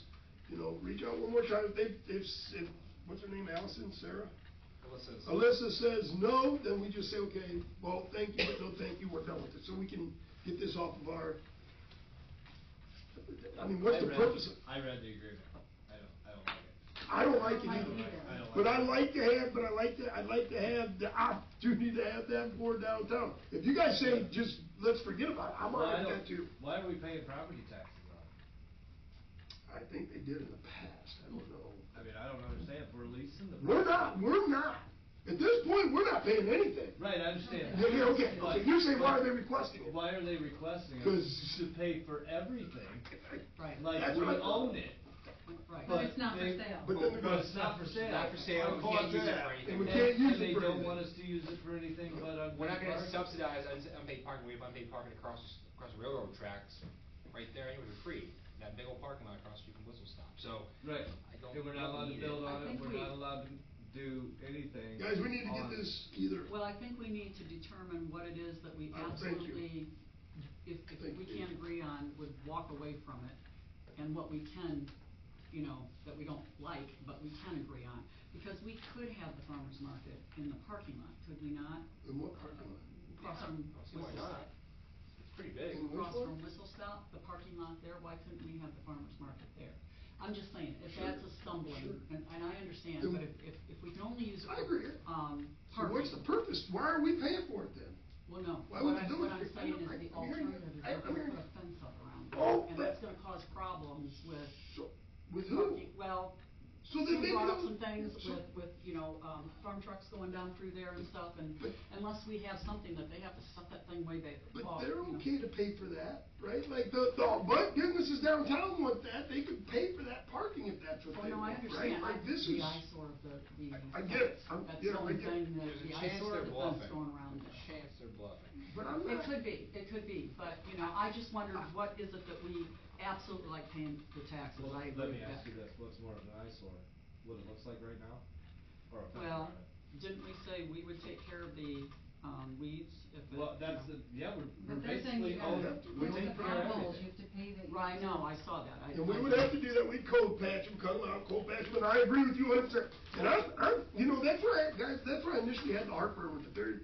The whole thing, like you, I was frustrated. And then when I come back and said, you know what, at least let us have our festivals down there and utilize that. And then they said, no, I'm saying, what do we need it for? Guys, what do we need it Right. for? So is this just a new rule because? No, this is the old rule. They was We've never always allowed to. had, I mean, I Good old remember. They had farmers markets. There's the We have 1950 that says the same thing. I remember all that. Yeah, but the agreement in 1950 said they wasn't allowed to. I do it. wasn't here in I know that they did it, but they weren't allowed to. Did you read the 1950 agreement? That's what I'm talking about. With the chamber? Solely for the purpose of public parking of automobiles. That was the 1930 or 1950 Straight agreement. They saying the same thing May 1st, for us 1950. today, and they said it's their policy not to allow it. The Chamber of Commerce chose to ignore that. We can't ignore that. Yeah, I'm not There's a making that liability under the, under the, Well, especially since we're on the radar now. yeah. Well, tell them to repave it and stripe it. Well, If we have to maintain it, we want it You're not gonna do 100% that. before we. Well, start. that's what I would like, but they're not going to. They're just saying, no, it's as is, and I'm not, to Well, be honest definitely with should be you. brought up to standards, if we had, if there's anything wrong with it now. They're not going to, and because, I know. Read it, they're No, I not know, I going do. to. I So do. guys, listen to what we're doing. Okay, We're sitting so- around here saying, here's what we want, and they're saying, you're not gonna get that. So You here's say my it's question, this. if they put a fence up, what's it gotta be, like 5 foot off the road, or is it more? We when go it's- through the ordinances, Yeah, we have to but do the I believe ordinance. it's 6 Well, that's what I'm saying, tops. do we need to update anything? And there's chain link and all that. have different Let me rules. make a point. We can change Do we need to update? They've got a building sitting there Good. that they keep a coat of paint on, but it's fallen down. That old Okay, so depot. what are you gonna do about it? Right, guys, here's what you guys wanna. Read their policy, we're the ones responsible for their depot. Not if we don't agree with their policy. I know, but That's if what I'm you letting you read guys their know. policy, we all- What are we signing up for, guys? I think we just need to just walk away from this, and I hate to say that because I want that. That's fine, Right. and I think we need to look at the policy of a potential fence going up there, to make sure we're. I'll dig into it, go over all Right. our zoning codes, see what scenarios there are basically. They won't pay to mow, I don't think they'll pay to put a No. fence. I'll walk That's why around they the fence to go to Marathon. You're dealing with guys, and I hate to say it, hey guys, if there's, and you can put this, I'm willing to go to fight with CSX if you guys want to. I'm very willing to do so, but know this, I'm telling you this for a fact, they have their own government. They do not answer to the same government we answer to. And I know this for a fact, and their board members who run CSX, they're the ones that are head of their government. Right? They're the ones that sit on the board that tells them what they can do and what they can't do. It's sick. Right? And so, guys, I'm not saying that there's nothing we can't do. You know, we have to go to the FRA, we have to do this, we have to do that, we gotta cut this. And it's sick what we have to do, and it makes me sick what they've done to the village of North Baltimore. But,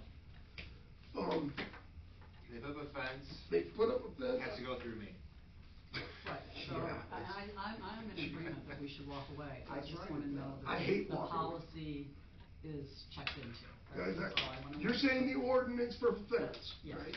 yes. Well, all we gotta do is we can go get a court, got a Well, code. it doesn't have to be done tonight, but I'm just saying, let's do that, let's get on that, because if anything But needs what do you wanna change to do? protect us, maybe But we need remember, to put a whatever height limit in or whatever something. you do to them, you gotta do to every I other understand. resident in the village of North I Baltimore. understand.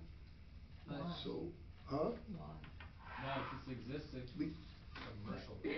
Grandfather. Why can't it be different or more strict or whatever since they're where they are, since they're in our downtown? Because they have railroad tracks, it seems like you could force something extra on them because safety's really important at that location, We can't, you know what I mean? So- let me tell you an interaction I had on that. So wouldn't that make it more safe if they put a fence around it? I don't know, that's for a whole nother discussion. well, we could, is there something, and I don't know, I'm literally talking out, I don't know. What are they gonna do, just put a fence down State Street? I don't know what they're gonna Well, do, if but they guys, were we to gotta put a be fence- careful retaliating, is what Well, I'm. no, and I'm not. What I'm saying, we gotta be careful. I What I- no. understand. We gotta make sure we don't hurt people that, Right, but if we have a street that is being utilized by semis and farm trucks, and that's gonna cause an issue in there, then we may be able to put something extra in there. I'm sure that it's in there, that the fence cannot be so close to a road. Well, that's what I was I'm asking. Yeah, pretty that's what I'm confident. They're not gonna box in their own tracks. No, heavens no. That's what I'm saying. No. What are they gonna do, I- just run a straight fence down Right.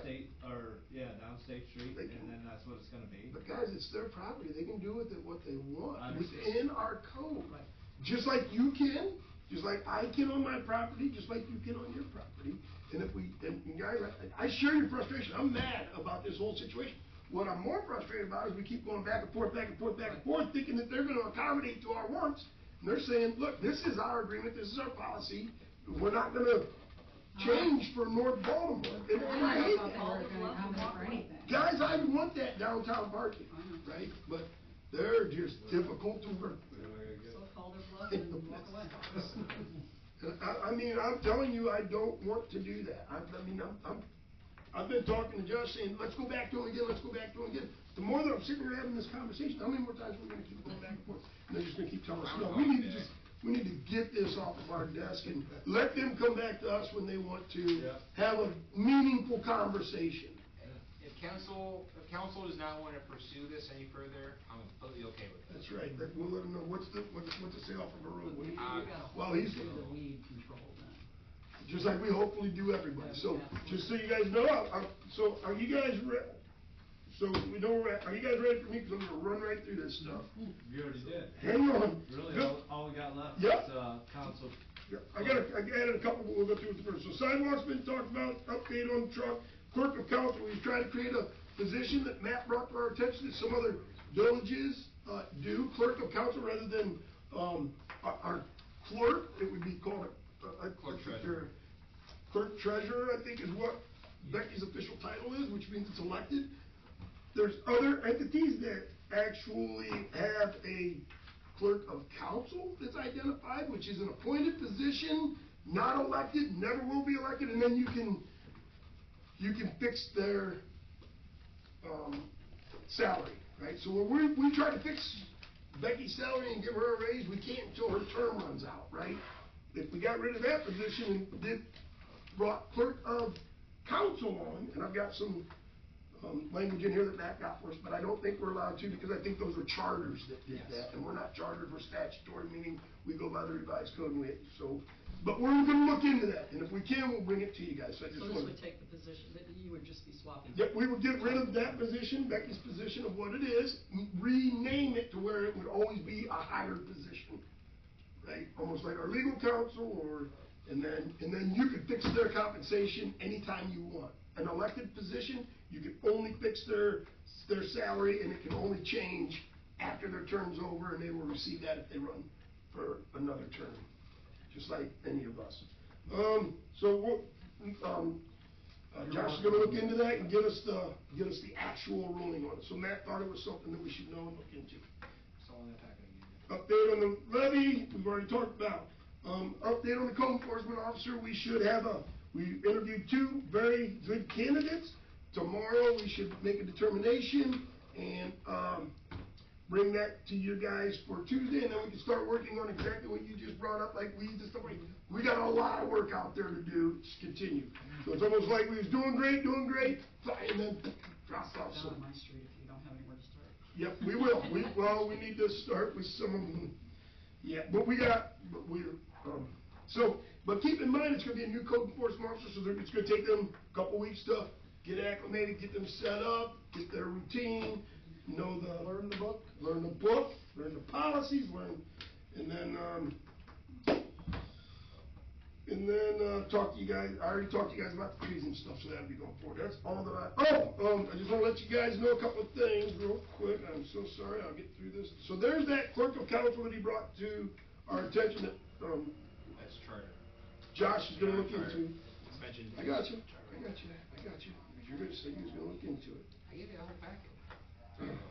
Read that? Follow ORC? Buddy, I've read that ORC there, funny guy. Have you read Title VII? Because I read the whole thing from front to back. Have you read it yet? I've read the parts that matter. Yes, you have. Yes, you have. April Dick is gonna be going to some training. You guys know how I'm pushing for cross-training. She had some time for payroll this week, so I directed respectfully Matt to go out there and work on that with her. So he went out and worked on learning how to do payroll in case we lost April, or if April was sick or anything happened. It's gonna be a process, right? So he'd only had one, so she's gonna continue to go over that with him, and then at some point, within the next couple of months, because we only do payroll every 2 weeks, within the next month or so, actually have him to start doing it for us so that he knows it. So the cross-training is important. Why I share that? Because now April's going through some training that will help her more with Matt's position. So continuing to push that, it'll be an overnight stay in Columbus that we'd be paying for. The cost is $250 for the training plus the hotel. We don't know what the hotel cost is yet because she has not booked it. That's gonna be March 26th, 27th, 28th. Just to let you guys know that we are really pushing for that. And I had a department head meeting with everybody yesterday, with just department heads, which meant Josh Bender, Josh Long, Brian Roberts, Phil Walter, Chief Lafferty, and I think that's it, right? Hunter wasn't here. He's not really much of he's not really an employee, he's like a higher paid volunteer, right? So, but I'll meet with him too, he's still a department head, I'm sorry, but he works another job and they work these jobs, so it was a really good discussion. I gave them a questionnaire to fill out, stuff about their departments and cross-training, so, they are working on, I thought it was a pretty good meeting, and I just wanna let you guys know kinda what's going on up here on the administrative side. Is there any questions for me? Yes, Please? you're talking about cross-training. Yes. I have nobody. No. And April said absolutely not. Boy, am I glad you Okay. brought that up. Well, guess what? It goes to the administrator, just like it did when Chase was. So we're gonna need You're to, gonna run me outta we're gonna need to, Oh, and, Mayor, also Kylie will We- be going we- to Mayor's Court training next week, Thursday and Friday in Perfect. Columbus. So, perfect. Is that just an overnight or is that Okay, a just one day? one or- overnight. Okay, so we will need to start working on, if anybody knows anybody that might be interested in, as a fill-in for our clerk, in case Becky's ever absent or what have you, please give us that recommendation. We can certainly, and we can start working on getting them trained. I believe the whole pro tempore is in that packet I gave you under Wendy ORC's. So I can go to it. Talking about president of pro temp of council? So. I don't have President it in pro front temp of of me. council? I will give it to Becky, I know you have a copy, but I'll go over it, but I believe there's a whole process that's to be followed in her absence. Temporary absence, that is, but we can talk about that. Quick President question. pro temp? No, it's clerk pro temp. Pore, So somebody in here could fill in. for the time being, Yeah. it's the plan. Yeah, I know what happened in the past was Tony actually took notes. Yes, he did. He's the one, yes, he did. That took over, so if we weren't doing it right, yeah, you're right, that needs to be known. And we need to get somebody that will, well, you can look that up and give us a report on that tomorrow if you want. That's all that I have. I have a Mr. Chair. quick Sorry, question. before we're done. Josh, I want you to hear this too. Yes. I believe, please correct me if I'm wrong, but I believe that when we bought the vehicle for the code enforcement officer, that we, I'm not pointing at you, pointing at the parking lot. Gotcha, He was sorry. That it was also going to be used for the office if you guys had to go to Columbus or Yes. whatever. Is that? Yes, Okay. Kylie will be using it next week, Good, next week and Friday. that's all I. The new code Yeah, I was enforcement person good. wouldn't be hired and He's starting training until around maybe for March, it.